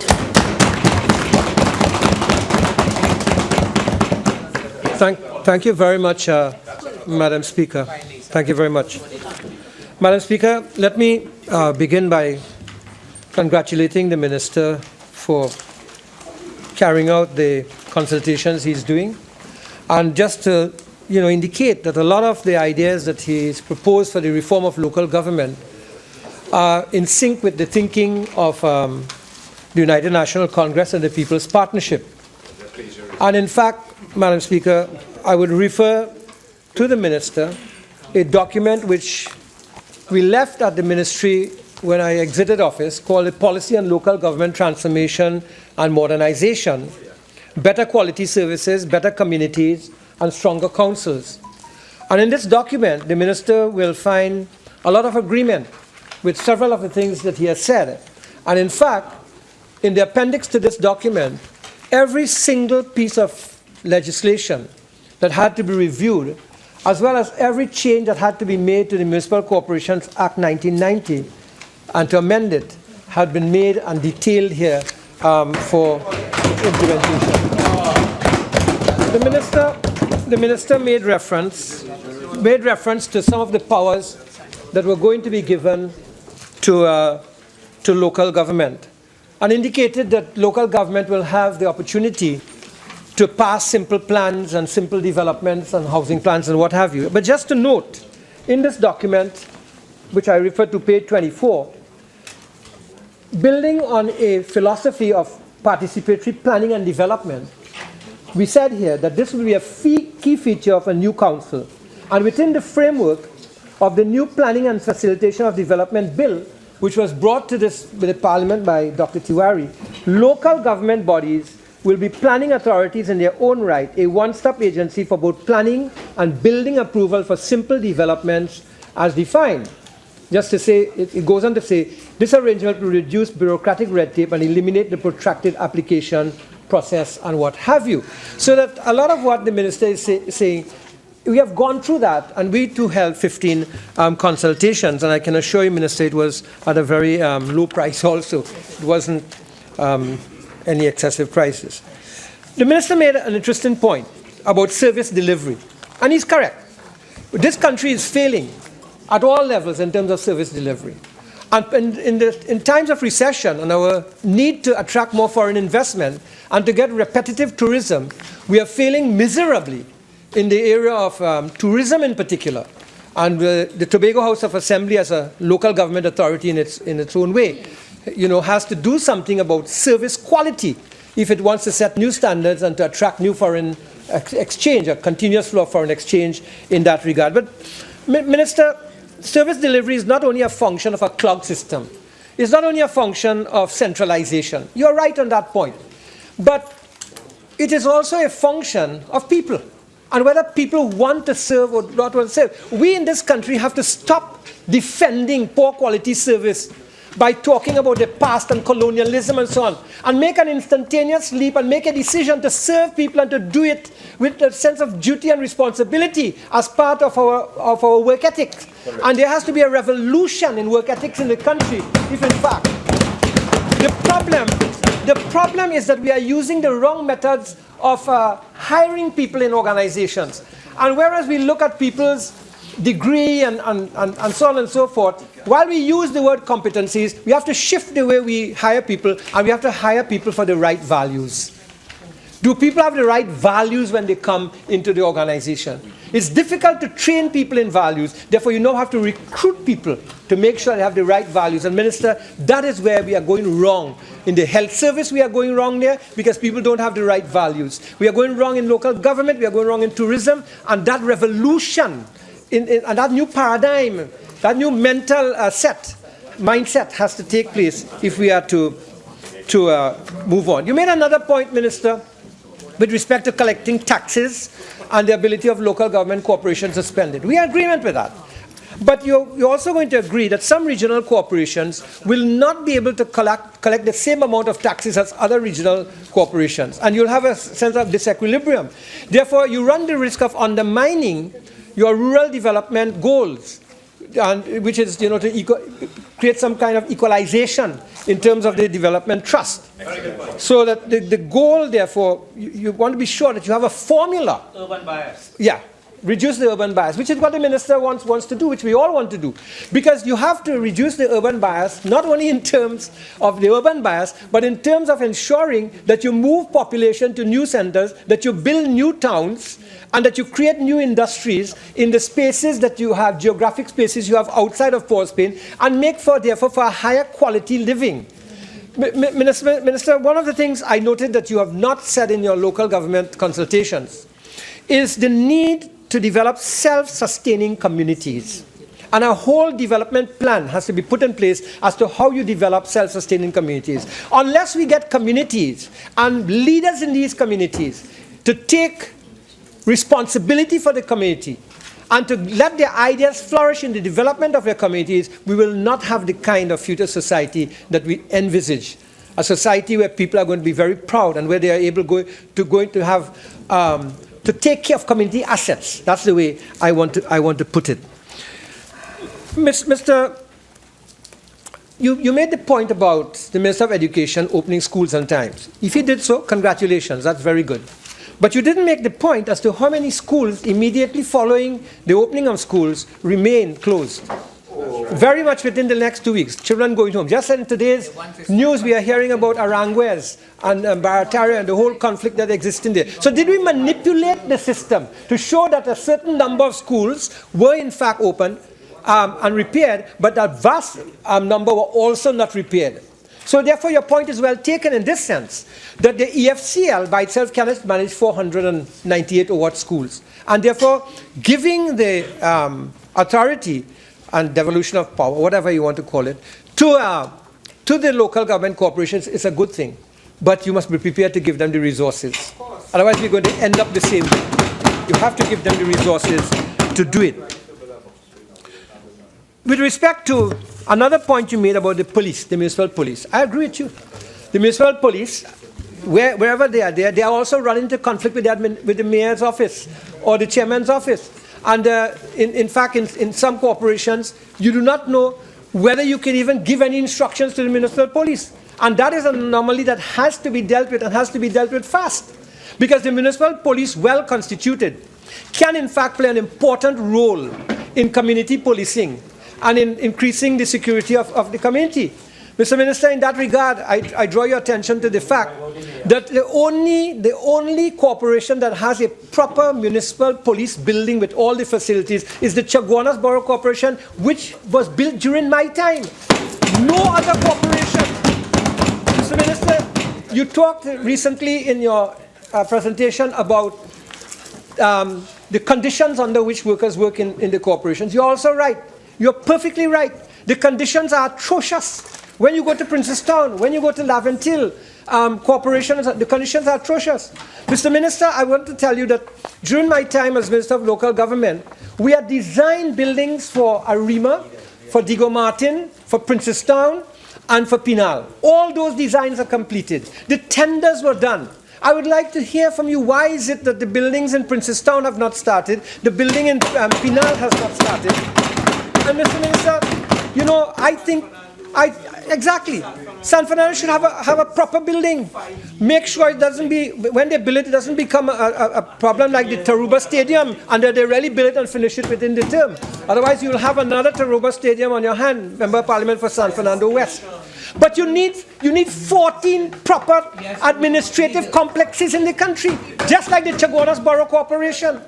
Mr. Minister, the Chaguanas Borough Corporation is a good example of what you need, but you have to maintain it.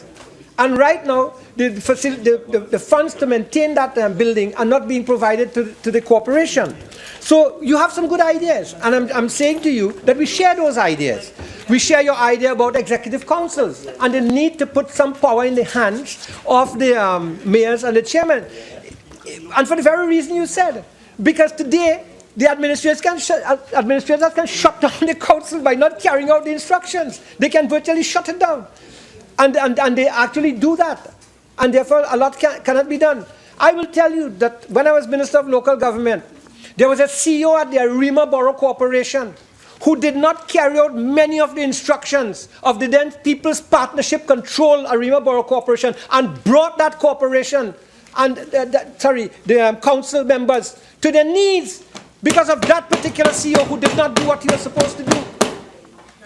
And I will go further to say that it might have had political groundings in terms of his behavior. We have to stop that. Member for Aruka Maloney, wherever any politician, let me make myself clear, wherever any politician or any member of the public service acts contrary to the will and interest of the people of an area, they must be brought to account. We will not stand here because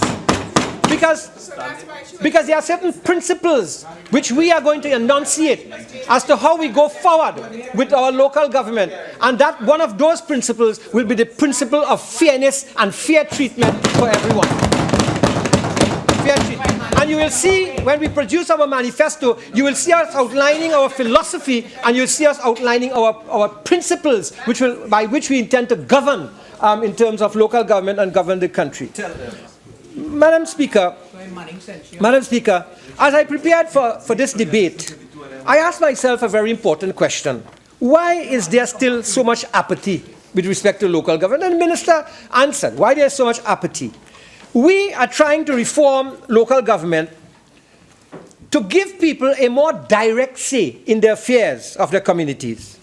But we have to ask another question also. What is there that people do not like about governance as a whole in Trinidad and Tobago? What is they don't like? What is it in the general governance of the country, now in particular, or in the psyche of our citizens, which frustrates local involvement in local government? What is the objective of the reform process, Madam Speaker? The objective of the reform process is really to build better communities, self-sustaining communities, to build empowered communities. And to do that, you must have involvement and get people involved. And therefore, Mr. Minister, if we are to reform local government, it is one thing to tinker with the boundaries and so on and so forth. That is not going to give you reform. What is going to give you reform is how you get people involved, how they're going to make a greater impact upon their own lives, how they are going to ensure that they are masters of their destinies in the areas in which they are found themselves. We have to find mechanisms to involve more people. Mr. Speaker, Madam Speaker, therefore we need to find mechanisms and institutions and structures to embrace a greater number of persons from the community, working, whether it's to establish committees, advisory or otherwise, to improve delivery and the performance of local government. And in this country, we have probably not noticed it, and we continue to miss it, but I hope we don't do so for long into the future. We must not miss the role that civil society is demanding. Civil society is demanding in terms of their involvement in their destiny and involvement in the direction of the country. And we run the risk of this in this country of something that is happening in the United States, which is a voter revolt. But that voter revolt will turn into a citizen revolt.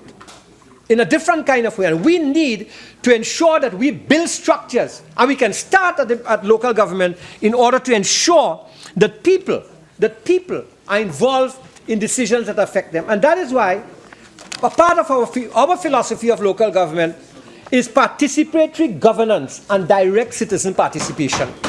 And in that regard, in our transformation document, we had proposed the establishment of civil society boards voted by delegates of civil society organizations at the local level to work in the local government system, and also stakeholder advisory councils on specific sectors as required, especially where you're talking about rural development and where you need to bring developmental plans. I think you have to look at what are the structures you're going to put in place in order to accommodate this kind of intervention by the people in terms of how we move forward. So, Madam Speaker, we have to redefine, we have to restructure the meaning and form of representation and not limit it to the elected councillors. We have to widen what we mean by representation, and we have to structure to ensure that we get it at the local level. And this will have to do with organizational restructuring, not only in terms of politics, of positions, but in terms of organizing for community consensus,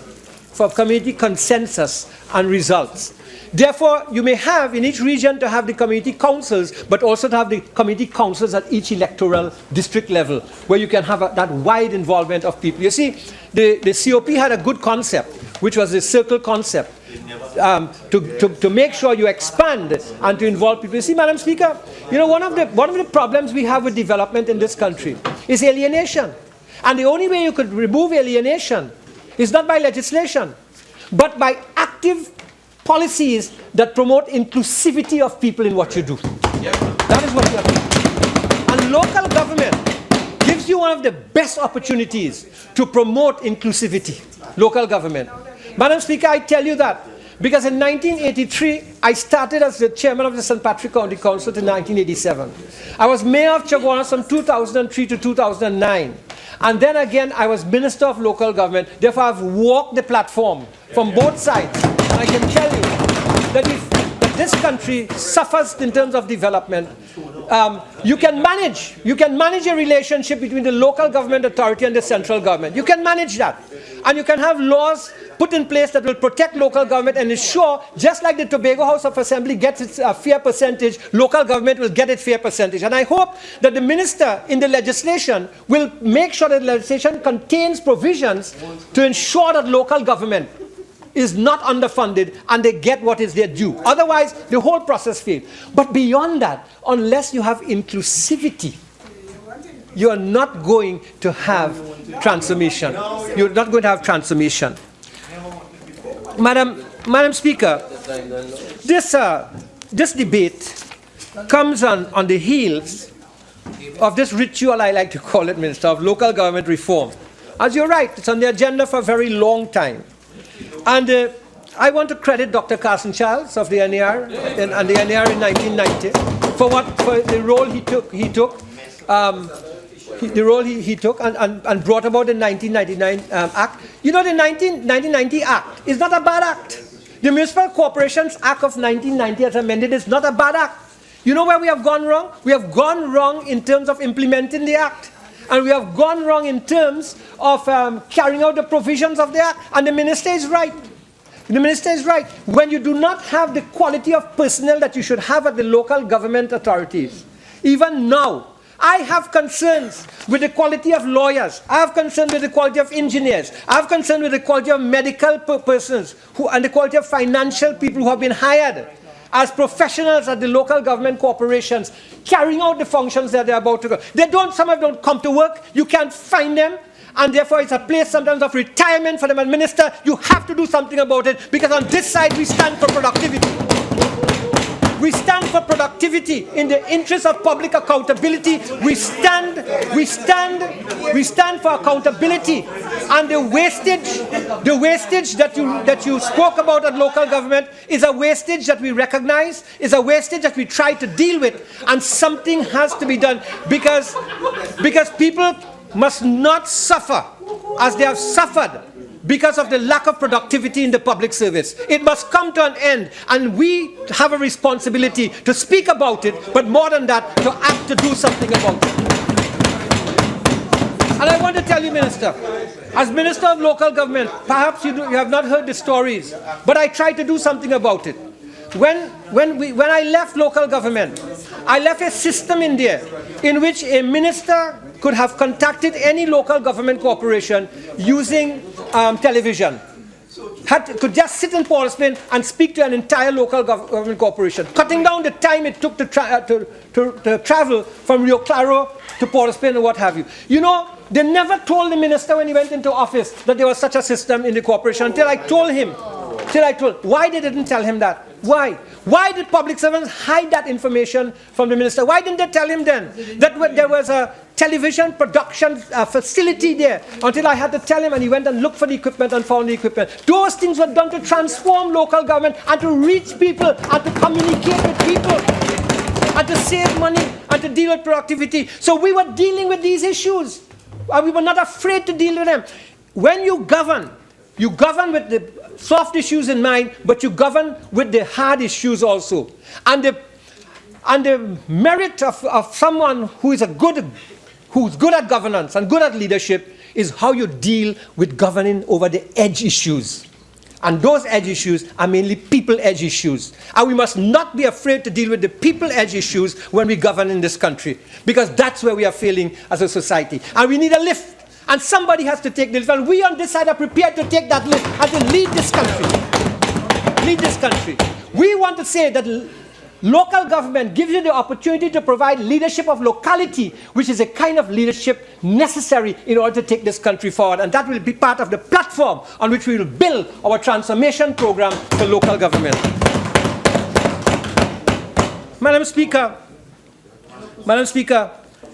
legislative changes, however, are not themselves going to make the impact upon quality and service delivery. I want to repeat, people and processes are going to do that. Madam Speaker, I told the Honourable Minister, and the Honourable Minister is sincere in what he wants to achieve. I told the Honourable Minister that it used to take almost 9 months of the fiscal year between when you passed a budget and you got your first release in local government. And I went through a process of process flow charting myself and found that there were 19 steps after a budget is passed before a local government corporation got something. Madam Speaker, when I revised it and I brought it down to about 5 steps. 5 steps. Madam Speaker, I had great difficulty in the Ministry of Local Government to get the people in the project unit and so on to change. Even everything that was done to frustrate. There were 20% of the public service who held on to the new ideas and the new vision. 50% sat in the middle, and 30% were there trying to undermine it. In governing, you must never romanticize that 30%. You must deal with that 30% who is undermining your ability to manage. Because the 20% that you need to carry, you need to reward them and you need to carry them forward. And you know what happened, Mr. Minister? In the month of July of the year preceding a fiscal year when I was there, I told the corporations, based on your last year's budget, come up with all the projects for the same amount of money that you want to do for the coming fiscal year. And they did it. And by the time the budget was passed, within 4 weeks, they got money to start doing projects. So it can be done. And that is why, in that particular year, in which I was there in Ministry of Local Government, 31 pavilions were started in local government, 60 bridges were repaired. And Mr. Minister, I'm not standing here on an ego trip, but all I'm trying to point out to you, with the right leadership, with strength, with courage, with process flow charting, with the application of new management techniques, you are going to be able to transform local government. Local government is not a lost cause. Local government can be transformed, but you need to be very firm in what you want to do. And we on this side are prepared to do that, and we have begun to lead that transformation. That is why I urge you, Minister, to read this document. I urge you to read it. Find a copy in there and read it. And you'll see how much it is coinciding with what you are saying. A paradigm is required on the part of staff at the Ministry of Local Government. You said you're going to do away with the Ministry of Local Government. You're going to set up a Ministry of Rural Development. Maybe you're going to offer VSEP to all the people there in local government. Maybe you're going to do that. But what I think is necessary is a change in the conversation from people keep telling you how it can't be done to tell you how it could be done.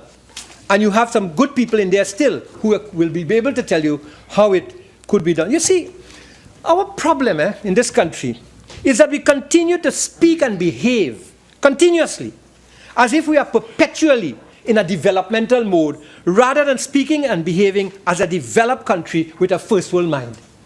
We need to make an instantaneous leap and stop saying we will be and say we are or I am, and that will create a change in where we are in the country. That is what is happening.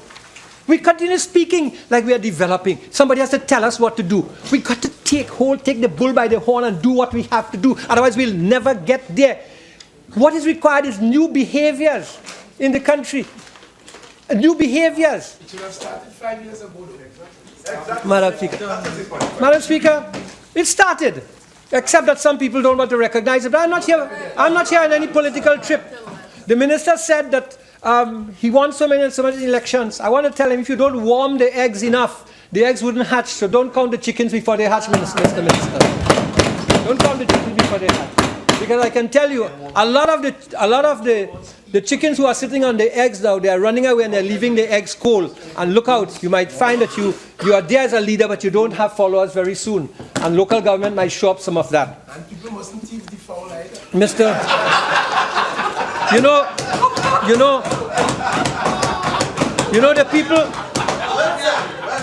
The people who talk about foul thief are the ones who are the biggest foul thief here. Those are the ones who know how to thief fowl in the night. I wonder if you feed them grass. Madam Speaker, the minister is correct. If you are going to have a transformed local government system, you have to have new skill sets, new competencies. You have to have a different set of people with a different set of skills working in local government. And when you spoke about the quality of people, you're right again. Since local government will become a place where there will be so many projects, you have to train people in project management. Project management skills are going to be important. You know,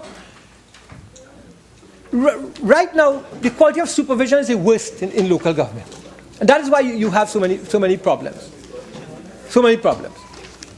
Imagine it took 5 weeks, 25 days.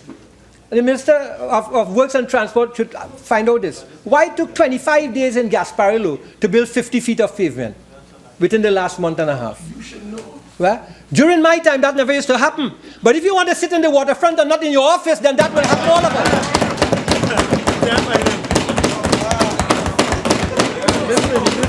If you want to live the high life and look out at the sea, then what will happen?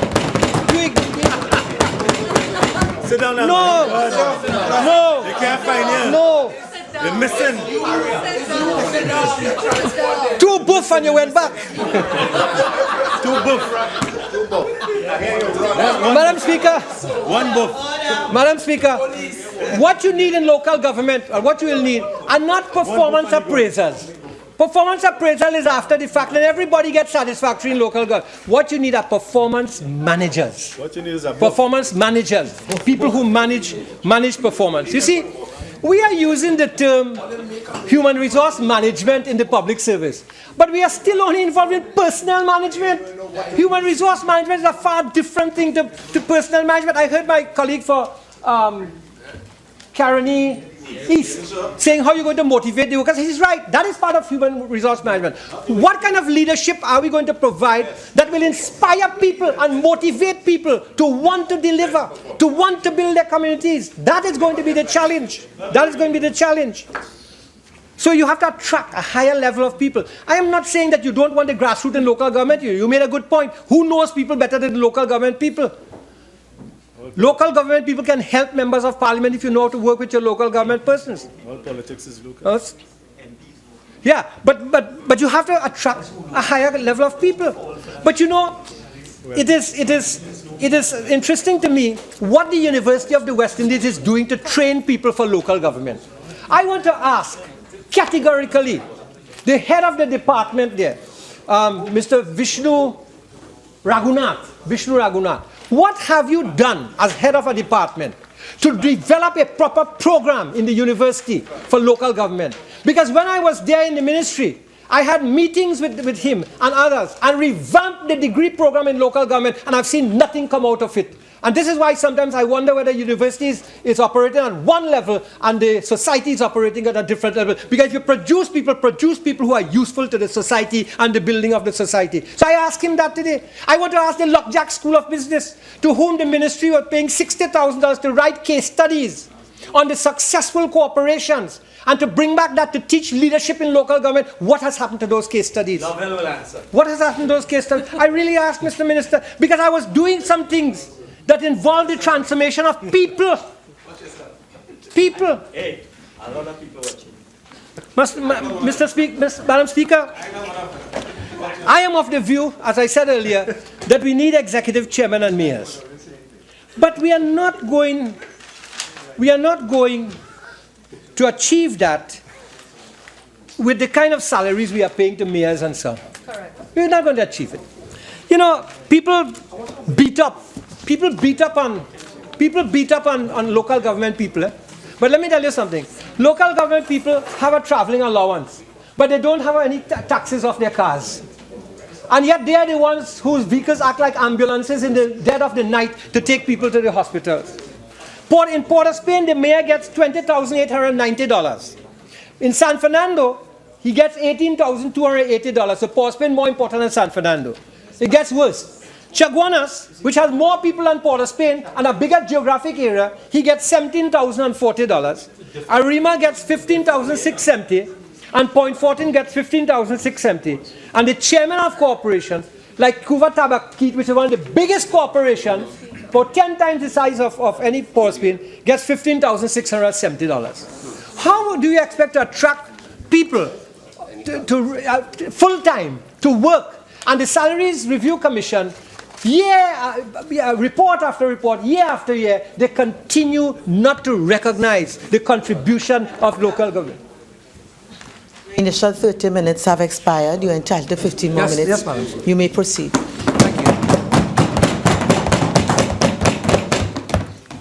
So something has to be done about the remuneration package and the conditions under which people are going to be working in local government.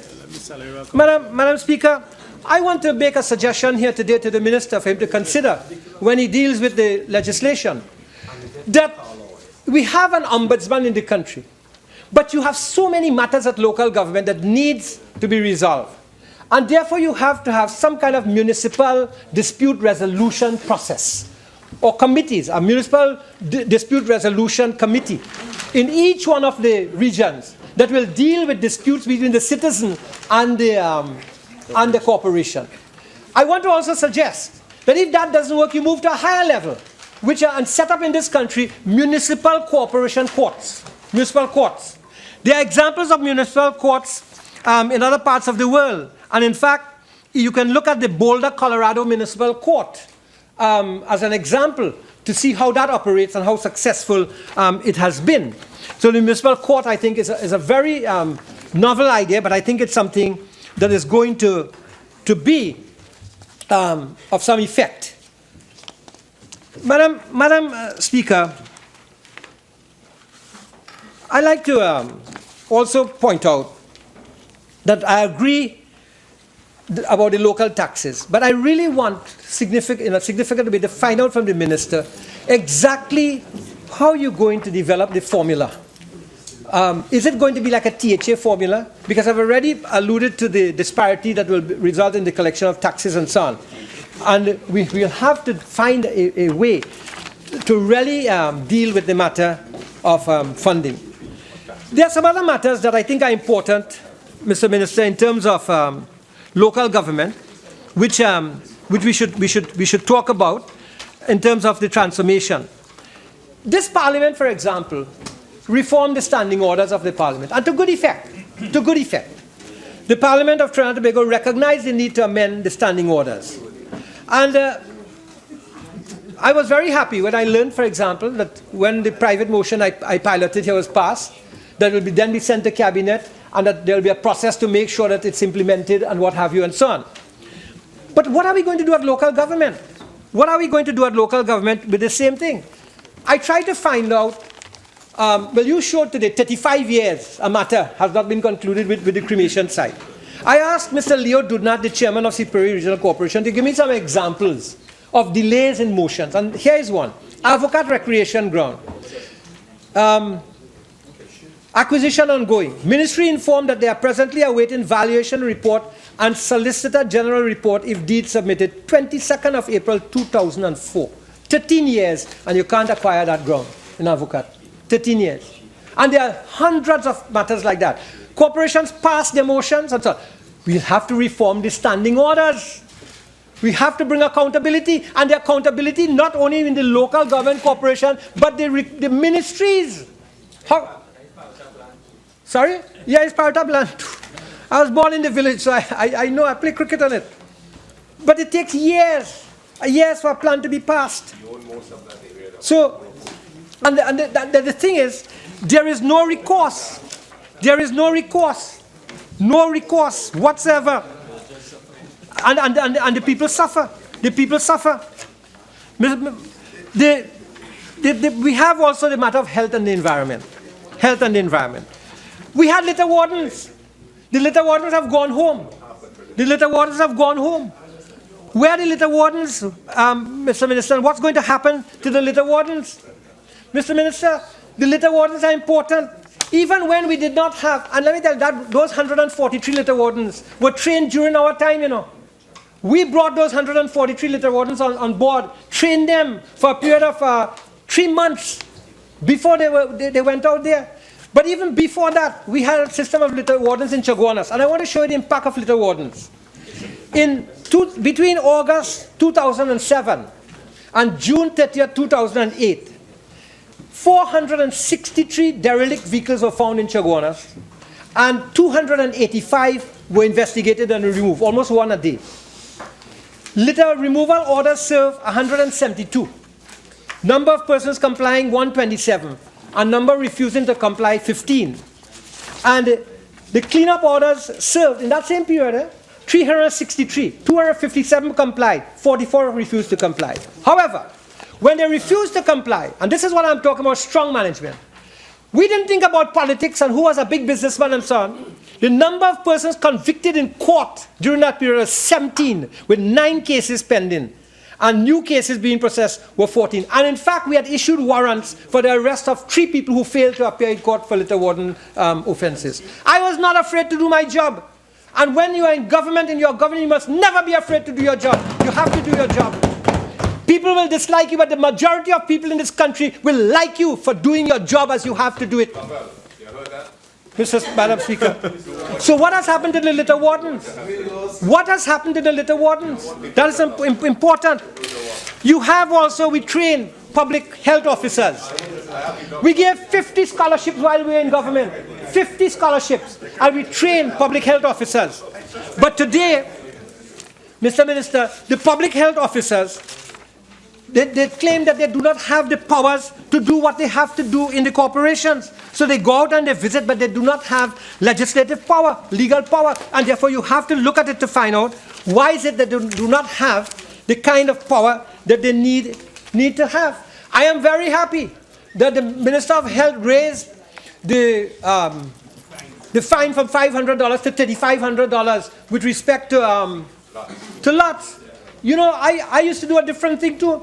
I used to take stakes and put it on the lot and said this lot will be cut on that so and so and you'll be charged. And next day people in Lunch Park all about, they will go and cut their lots. Why couldn't they do it before? You see, this is a society where you have to have consequences for errant behavior. And if you want to change the society, you have to have the consequences, and you must not be afraid to apply the consequences.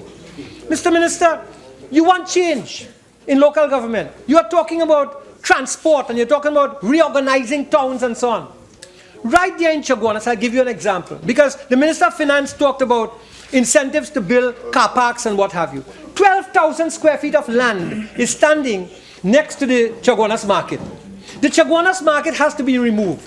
There are plans in the Chaguanas Borough Corporation drawn up while I was there to build a new market on 30 acres of land, where the now wholesale market has been set up in Woodford Lodge, which will have a bank and will have all the facilities and give the people a proper place to come and sell their produce and so on. Something really modern.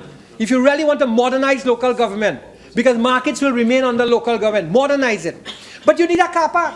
And why don't you get into public-private sector partnership so that you can build a 10-story building or a 7-story building, 4 of which could be used for parking, 2 of it which could be used to remove all the vendors from the street and put them there, and they'll pay to sell in an air-conditioned place and in more humane conditions that exist in what is now in Chaguanas, a shanty town in the middle of the town, harboring criminals. There are criminals there, illegal playways going on right there in Chaguanas, in that particular area there. And I'm not afraid to get up here and say it. It needs to be said because somebody has to do something about it. Minister of National Security, to rid Chaguanas in that area of the criminal elements that are in that place. So the illegal vending, and vending, which is a perpetual problem in local government, can be dealt with some imagination. And I've given you one example where that can be done. It can also be done in Princestown, in the car park there, which is like a hub. And in that hub, you can keep the maxi taxi hub and so on. But above that, like in enlightened societies, you can build a mall and you have everything going there. What prevents us from doing that? It is only leadership. Leadership and action. That's why you say leadership is action. Madam Speaker, there's so much that can be done. So much can be done. One of the things that, if you want to involve people in the community, in the local government, you have to have meetings of the council in different areas in the community. I used to have statutory meetings.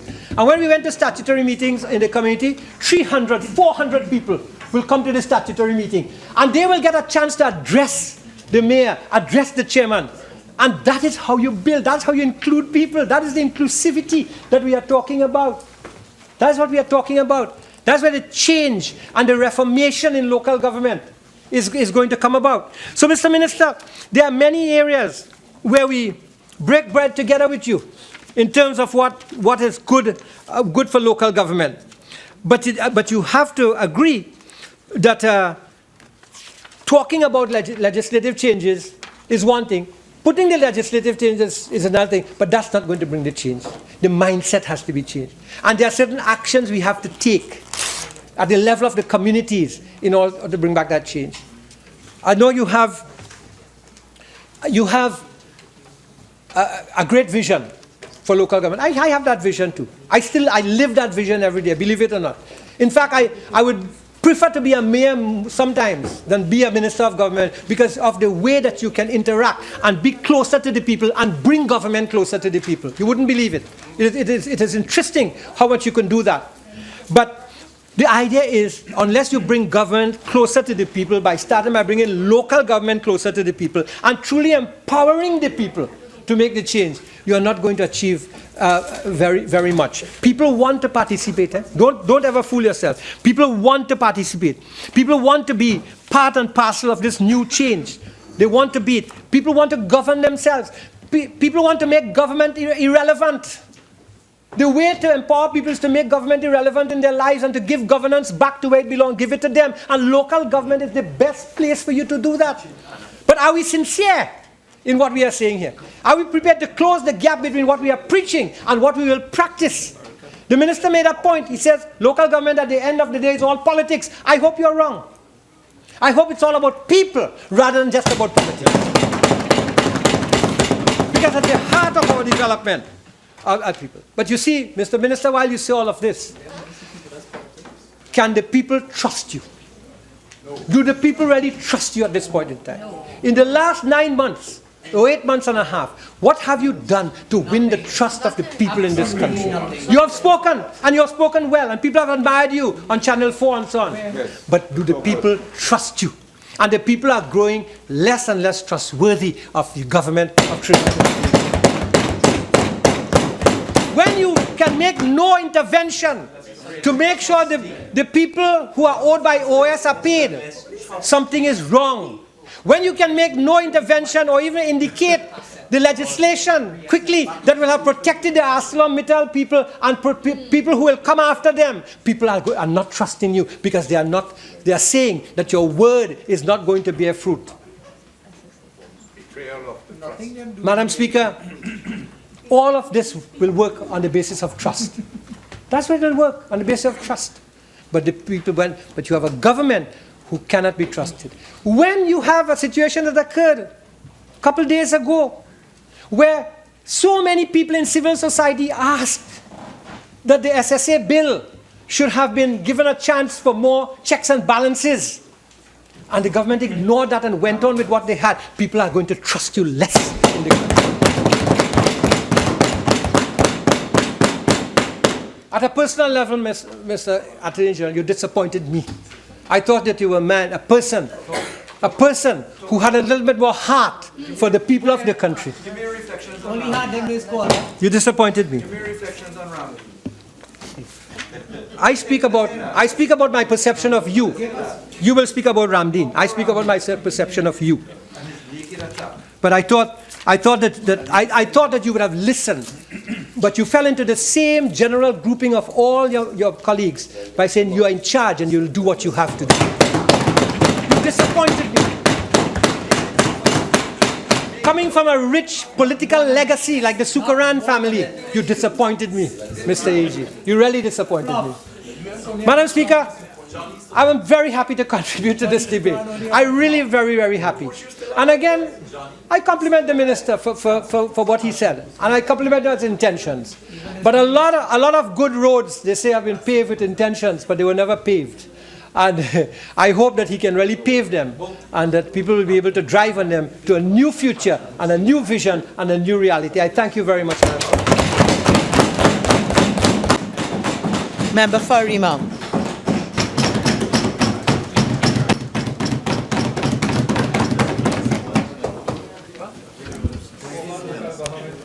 Madam Speaker, I am indeed very pleased, as long as Tabaquite would listen, I'm very pleased to be afforded the opportunity of contributing to this debate. My pleasure is even further amplified over the fact that I served as a councillor for a period of 5 years at the Arima Borough Council, where I also served as the deputy mayor for some time. And therefore, Madam Speaker, I have walked the road.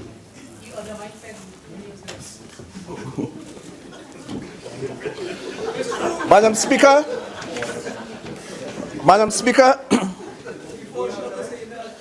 I want to join with my colleague, the Minister of Local Government and Rural Development, in congratulating the Elections and Boundaries Commission for their diligence. To hear the member for Arima, please. For their hard work and for their commitment and for the report that they have provided us today. And I'm sure that the members of the Elections and Boundaries Commission will continue to go forth and produce excellent work. Madam Speaker, before I go into the meat of my contribution, I would like to take the opportunity to examine some of the statements made by the member for Tabaquite. I begin by saying that the member of Tabaquite and myself always shared a very close and cordial relationship. In fact, at one time, he even served as my lecturer at the, oh, you forget that? At Arthur Lockjack. I want to remind him. I want also to remind him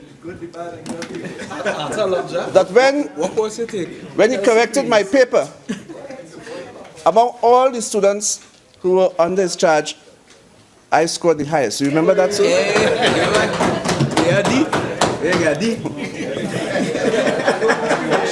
But today, Madam Speaker, I think the member for Tabaquite fell woefully short in his contribution. F. You give me an F.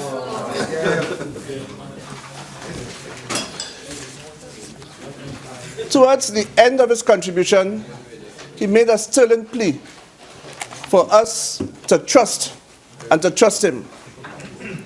Madam Speaker, when I was a councillor at the Arima Borough Council, I, at one time, trusted the Minister of Local Government. But the Minister of Local Government betrayed the trust of all the councillors and the burgesses of Arima. When he failed to live up to his promise, I am sure he will remember the contribution he made at the Arima Borough Council, where he promised that the administrative complex would have been built by July 2012. We'll talk. He made that promise. We'll talk. No. When I asked the question whether funds were identified and whether a contractor was appointed, his answer was in the affirmative. He said yes, but nothing happened.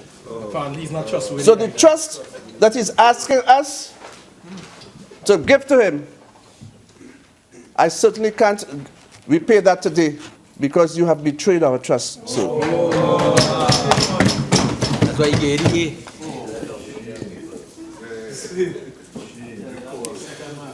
Madam Speaker, as I indicated, I was a councillor at the Arima Borough Council during the period 2010 to 2013, when I was the only PNM councillor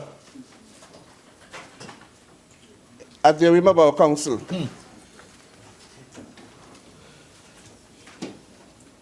The member for Tabaquite spoke about the CEO failing to carry out the dictates of the council during that time.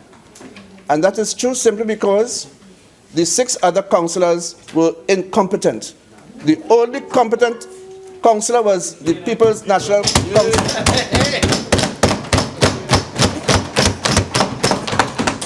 And this was reflected, in fact, that in 2013, local government elections that were held in October 21st, 2013, I was the only one who was returned. All the others were defeated. And the PNM saw all 7 of its candidates being elected to office at the Arima Borough Council. So today, the Arima Borough Council is staffed with competent and effective councillors who are now doing an excellent job at the Arima Borough Council. Madam Speaker, in listening to the member from Tabaquite, I wonder what he was doing when he was the mayor, sorry, when he was Minister of Local Government. Yes, good question. I wonder myself. He spoke of the, and I will deal with that in a while. Because he spoke about so many things that needed to be put in place. He spoke about new behaviors. He spoke about new skill sets, new competencies. We need performance managers. And he had the opportunity of putting all of these things in place, and he never did anything. Madam Speaker, the member of Cabinet just brandished a document that was produced by the PP government. I read that document from cover to cover when I was a councillor. I found it uninspiring. I found it paled in comparison to the PNM manifesto that dealt with local government. And therefore it is nothing to be proud of.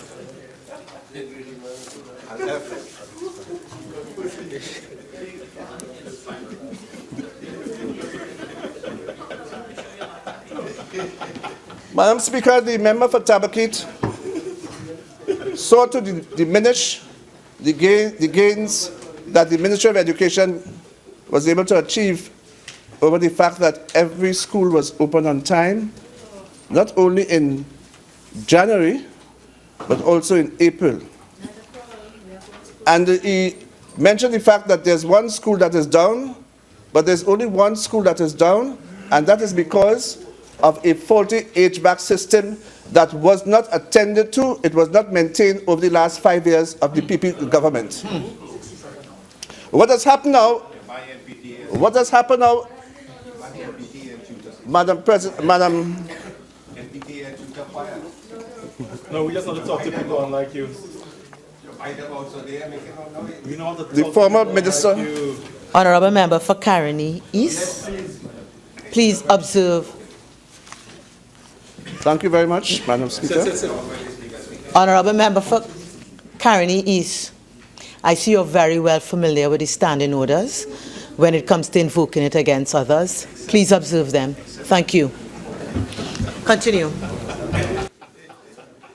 Thank you very much, Madam Speaker. And I was speaking about the difficulties that are now being experienced at the Arangwest North Secondary School. And that school had to be shut down because of a defective HVAC system that has now seen fiberglass invading the classrooms, which, if left unattended, will have severe health consequences for the students. We have put in place a system of collaboration with the Barataria North Secondary School that will see those students having the opportunity and the ability to receive their education. So have no fear.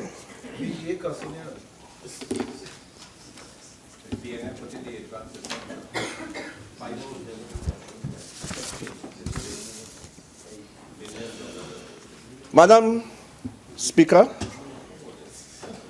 my good friend, Caroni East, former Minister of Education, would know that he left behind a plethora of problems that beset the education system. And it was left to the Member of Parliament for Muruga and myself to correct many of these ills. In terms of local government, we have been working with our Minister of Local Government in ensuring that local government would really be able to provide the level of governance and management that will allow for proper service to every citizen of this country. However, we are aware of the fact that local government, as exists at the moment, has been stymied because of its inability to meet all the needs of the various burgesses. This government has identified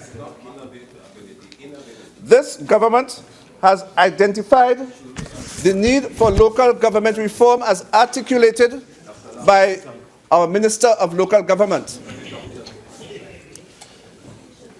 And we are doing everything in our power to ensure that the local government as exists in this country will be reformed. But let us just take a look at what happened with respect to local government. Let's go back in time, just for a moment. Local government in Trinidad and Tobago started with the Royal Cabildo way back in 1592. And that was the seat of government in St. Joseph by the Spanish colonists. That local cabildo exercised executive powers.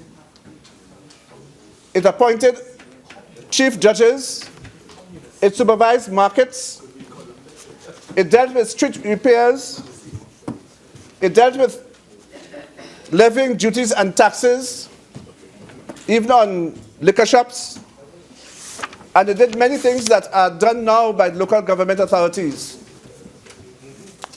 But this system of cabildo was abolished in 1840. Later on, we had the Town Council of Port of Spain, and then the Town Council of San Fernando. And as our Minister of Local Government indicated just now, the county councils in 1845 that came into effect as a result of the Moine Commission.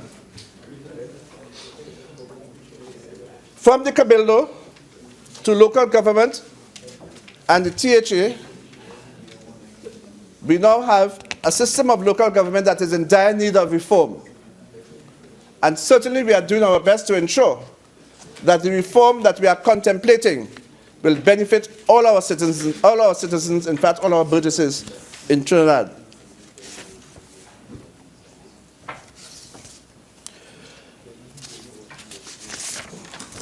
Madam Speaker, allow me a few moments to focus my attention on Arima.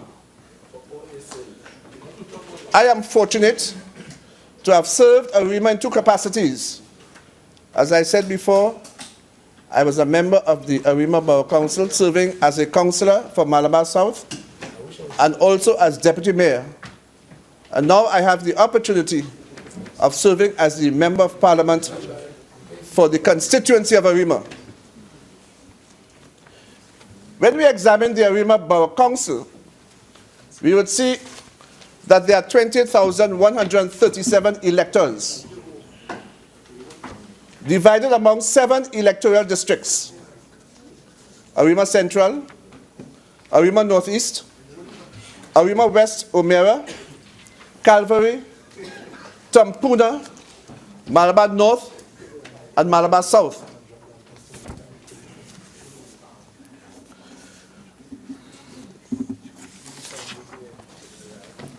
When we examine the report of the EBC, where this is concerned, as again indicated by the Minister of Local Government, there have been some shifts with respect to the boundaries.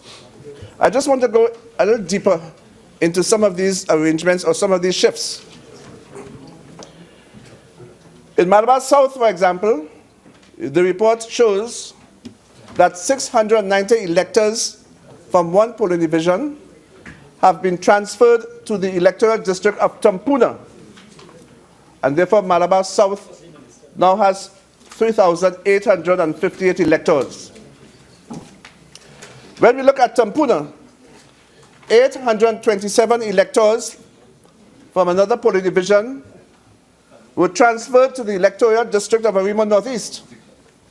Tampuna now stands at 3,994 electors. When we look at Arima Northeast, 522 electors in one polling division were transferred to the electoral district of Calvary. Arima North now stands at 4,346 electors. Calvary now stands at 4,040 electors. Arima Central remains at 4,064. Arima West Omera remains at 3,853 electors, and Malabar North remains at 3,982 electors. This was an attempt to ensure that there was some level of equity so that all 7 electoral districts that form the Arima Borough Council subscribe to the dictates that are found in the legislation.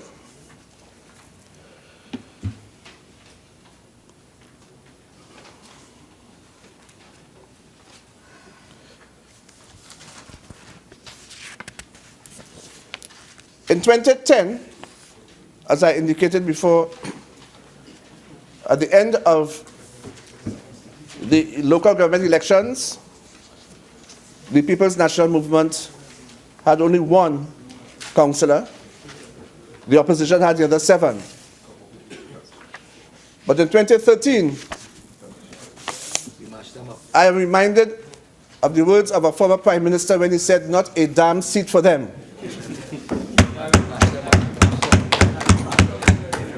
And they were devastated in that the PP government failed to achieve not even one seat.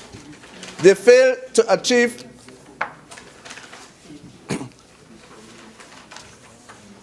not even one person to represent the interest in the form of aldermen. All 4 aldermen, because of the quantum of votes received, were given to the People's National Movement. So now the People's National Movement now has 7 councillors and 4 aldermen. When we look at Arima,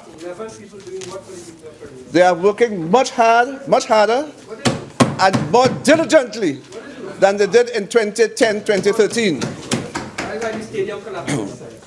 They work, and they are working much better than they did when we had a local government minister in 2012 who did absolutely nothing for local government. When we look at Arima, Madam Speaker, we would understand that Arima enjoys a beautiful history. And it is this history that we need to preserve. And this is exactly what our Minister of Local Government is trying to achieve. The cultural diversity of Arima is truly a reflection of the composition of our population in Trinidad. In Arima, we have what we refer to as the famous dial, which was a gift to the people of Arima by a former mayor, Mayor Francis, born in 1908. Arima has seen vast expansion, and because of this expansion and this demand for land and houses, we found that in 1980, the borough of Arima was expanded from 1 square mile to 4 square miles. But we remained with the 7 councillors. The increase in economic activity, the construction of new schools, and I'll talk about that in a while, all demanded an increase in the services that are provided by the Arima Borough Corporation. And we have been able to see quite clearly that in order for the burgesses of Arima to benefit from the services that are due to them, there needs to be serious reform in local government. Madam Speaker, on every occasion, when I sit in my constituency office and the people come to see me, they come with 2 major requests. One is for jobs, and the other is for houses. In terms of jobs, the majority of people are relying on the Arima Borough Council to supply them with jobs, which they don't have the ability to do. But with local government reform, this will provide an opportunity, a beautiful opportunity, for employment to blossom in this constituency and in this borough.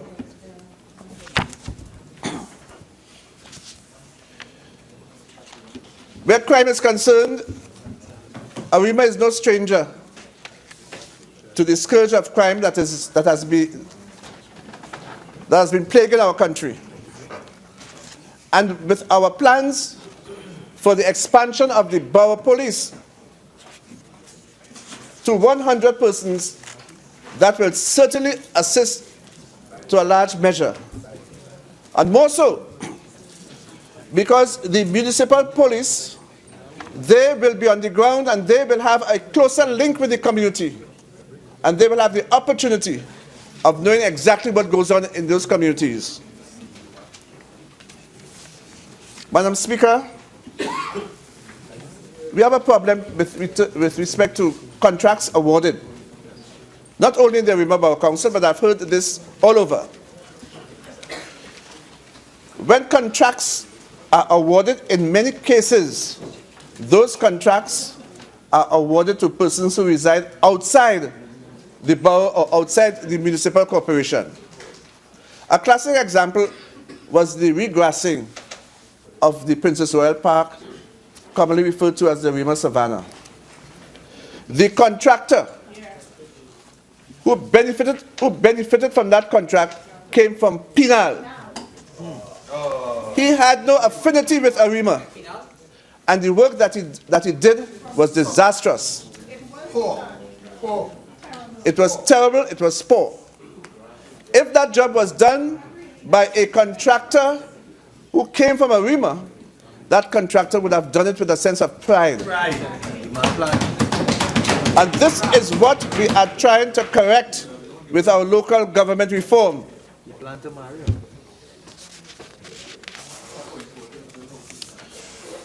Madam Speaker, I now come to our schools. Our education system. In Arima, there are 4 secondary schools and 11 primary schools.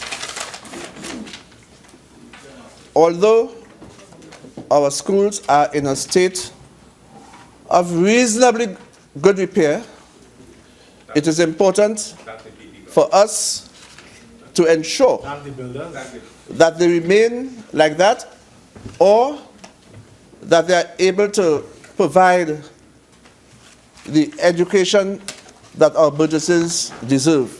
Madam Speaker, our government has as its mantra the provision of quality education. And if we are to provide quality education to our children, access to that quality education is very important. And therefore, our schools must be well protected. Our schools must be well equipped. Our schools must be well ordered. With our local government reform, we will have contractors residing in the area who will be able to provide the services to ensure that our schools are kept in tip-top condition.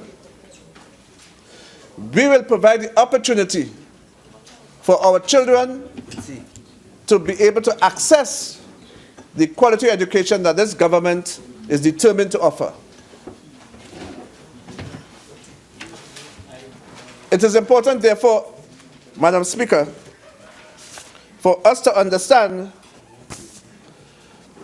that the reforms that have been enunciated by a Minister of Local Government, contrary to what was said by the member for Tabaquite, are steps in the right direction. What did I say? Madam Speaker, our 2013-2014 manifesto, customized and tailored to each municipality public input during consultations that were had with the nation. In 2013, as I said before, we had a very successful local government election. Our Minister of Local Government has successfully concluded consultations in the 14 municipal corporations. Our Minister of Local Government, Mr. Khan, as soon as he was given that portfolio, immediately began the mandate that was given to him to ensure that the new Ministry of Local Government and Rural Development was able to transform and put things in place to transform local government. This government, our inclusion of rural development has added to a reformed local government model, which will enhance the quality of security services with municipal police, as was said just now. The corporations will be able to have more staff to implement the new model of governance. Employment will be increased nationally. Economic activity will result from the activation of communities involved at the local level in service that they will be able to provide to the burgesses. And this initiative will facilitate the devolution of authority that the Ministry of Local Government seeks to reform this current system of governance. Our goal is to ensure that all citizens are served effectively and efficiently. Revenues raised in the new system will be used in the respective municipalities when the reform is complete, and fiscal systems will be established that will benefit all. Madam Speaker, I quote, "Change is life, and life itself can only continue with change." We are ready to bring about the much-needed change required. We endorse and support the 2016 order of the EBC. Thank you very much, Madam Speaker. Member for Couva North. Thank you very much, Madam Speaker. And coming on the heels of my parliamentary colleague, the Member of Parliament for Arima, I am sure that his former lecturer, the Member of Parliament for Tabaquite, and the Arthur Lockjack School of Business will not be very proud this afternoon after that contribution, especially coming on the heels after the Minister of Local Government. Madam Speaker,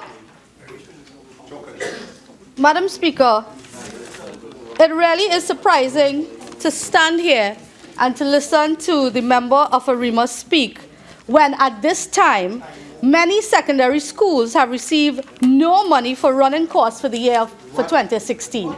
No monies for the running costs of the schools for 2016. Principals and management and staff, they're in a bind. So for the Minister of Education to stand here and speak about his good work together with his junior minister, speak about his good work in the Ministry of Education is of course misleading the Parliament at this time. IT technicians, Madam Speaker, within the Ministry of Education have not been paid, and soon tutor will be coming at the Ministry of Education to represent these IT technicians for their salaries. Retired teachers are still to get their back pay. So instead of rushing to move to the education towers across the road, Madam Speaker, I rise on standing order 4410, please. No, I'm responding. Do you know standing order 4410? Members. I'm not reading. Members. Sorry. Member for Baratari Samo. Member for Couva North, please continue. Thank you very much, Madam Speaker. So, Madam Speaker, as I was saying, instead of the member for Arima and the Ministry of Education rushed into the education towers where they will be moving to later on this month, I think that that money should be used to pay the hard-working IT techs, the contracted workers, and the contracted social workers that are attached to the school before that moving cost is implemented from one area to the other. Madam Speaker, I also want to reiterate that the Member of Parliament for Arima spoke about his good work as a councillor there for over the past 5 years. And from 2013 till present time, having 11 PNM councillors controlling that particular corporation. 7 councillors, sorry, controlling that corporation. But he is unable to state what they did during that period of years coming up to being in government. And I make mention of the Arima market. There's no Arima market. The transportation hub, there needs an improvement with the transportation hub. And they were in charge since 2013 at that regional corporation. They were in charge of the funding and how it was allocated and all of that. And he boasts about that. But at the same time, you have the constituents of Arima suffering because of the lack of their implementation. Madam Speaker, the People's Partnership Government within the Corporation of Arima and Environs built bridges, the bridge in Guanapo. The Blanchisez Road was refurbished. And in addition to that, no, listen to me please. Madam Speaker, can I crave your indulgence? Members, please be guided by Standing Order 47, which allows interruptions in a particular way.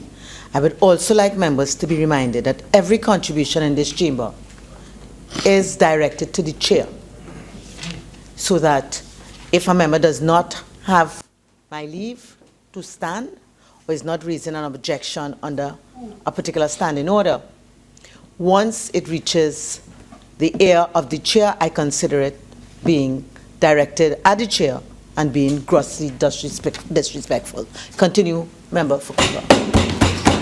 Thank you, Madam Speaker. Madam Speaker, and in addition to that, the member for Arima made mention of a contractor from Penal coming to do a project in Arima. Madam Speaker, what is wrong with that?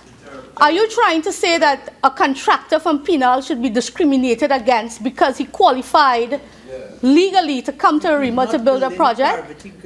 What it is that the minister is trying to perpetuate within this house is discrimination at its highest order. Again, Madam Speaker, I am just bringing that out. But again, to me, that seems to be the P&M policy of discrimination according to geographical location and otherwise. The minister, Madam Speaker, the Minister of Education spoke about the schools that are being built under his leadership at this point in time.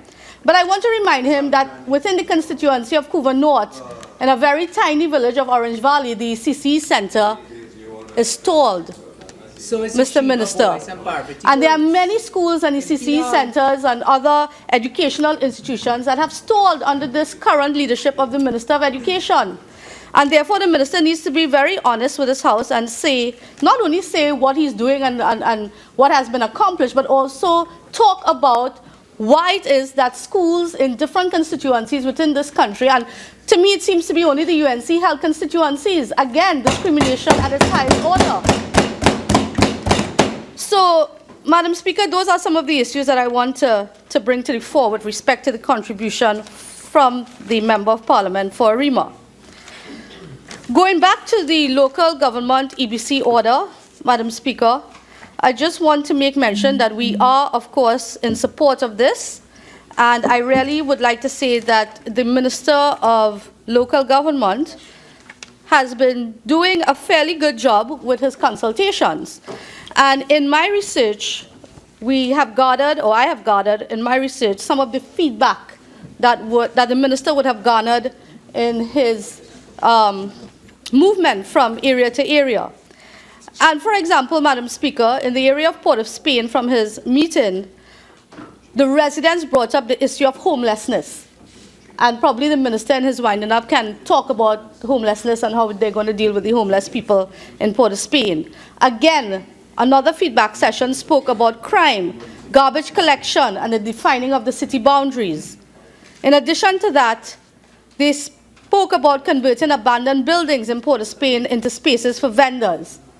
And they suggested that the municipal court for municipal matters to put ease on the magistrate's court. And the member for Tabaquite spoke about that municipal court. The minister also, in the borough of Chaguanas, the feedback there, they were primarily concerned with garbage collection and sanitation. So that is something that needs to be dealt with at the Chaguanas borough. And the minister will need to, of course, talk about how we are going to deal with that with respect to the reformation of local government. In Sangre Grande, Madam Speaker, they, of course, their feedback session was, of course, very productive, and they spoke about the administrative issue and the hindrances and the bureaucracy that exists within the corporation in order to get resources and to have delivery in a timely manner. And it was very, very noteworthy to say that the minister at that particular consultation said, and I quote, a significant portion of the resources in this country has been on urbanization and urban development. And of course, we all know who was in charge for most of the years of governance in this country. And we have always said as a former government and now being in opposition, that a PNM government and their idea, their ideology of development was really focused on urban development. And we have said it many, many times. And I think the People's Partnership government did well when, during our tenure for 5 years, we focused on rural areas.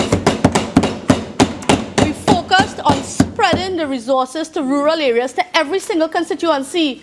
Madam Speaker, not one of those MPs across on the other side of the PNM held constituencies can say that they didn't get resources during our tenure of the People's Partnership government.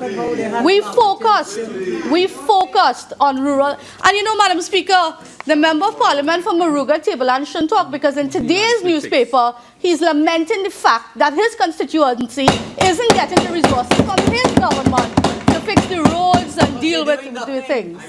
So, Madam Speaker, I would like to hear the contribution for the member for Couva North.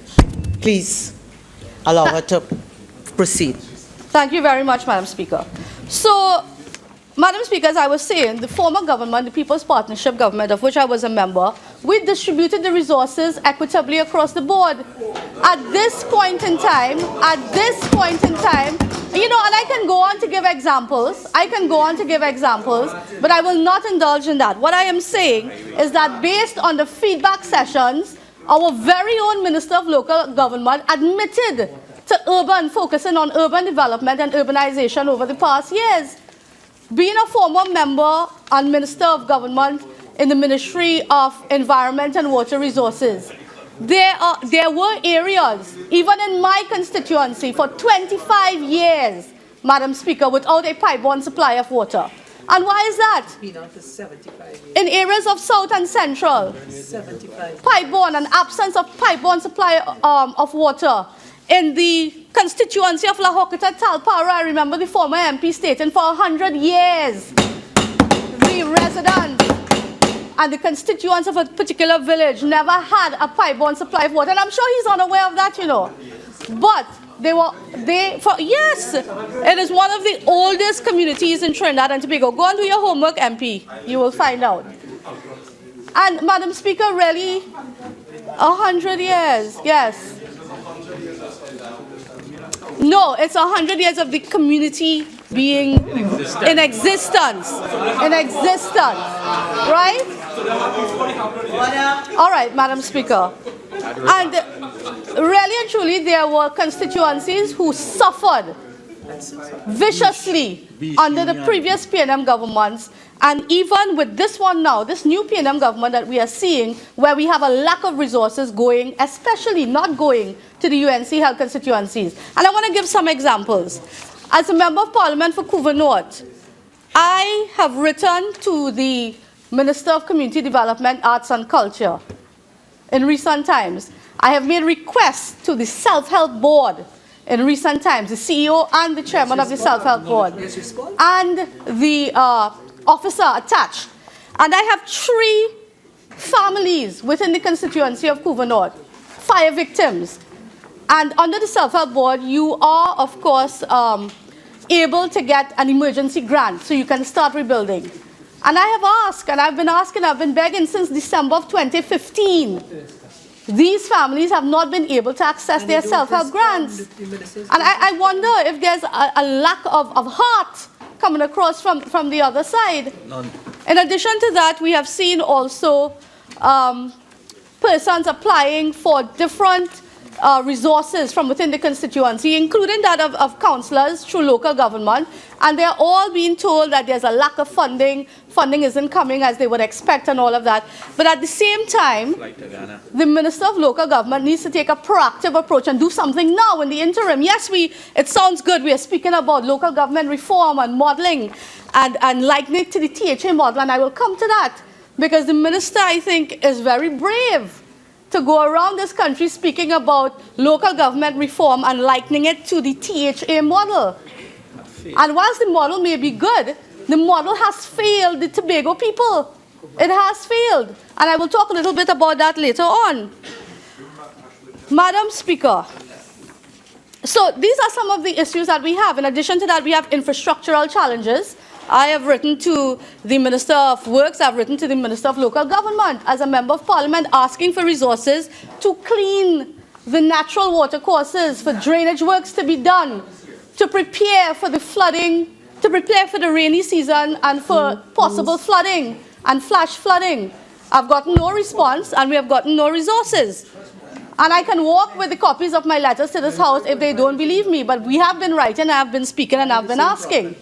So if it is that we are not getting funding and resources from the Ministry of Local Government, Works and Infrastructure, and then we have the local government ministry in charge of centralized funding and resources, more to say, so to speak, and it's not coming from either or, what are we to do as a people?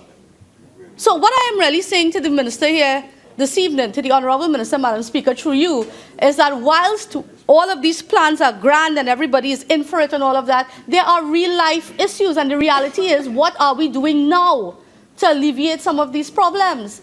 And it is true what all of my colleagues have been saying previous to coming to the House and during the past 7 months of this new government in power. Nothing has been done. No plan. Nothing has been done.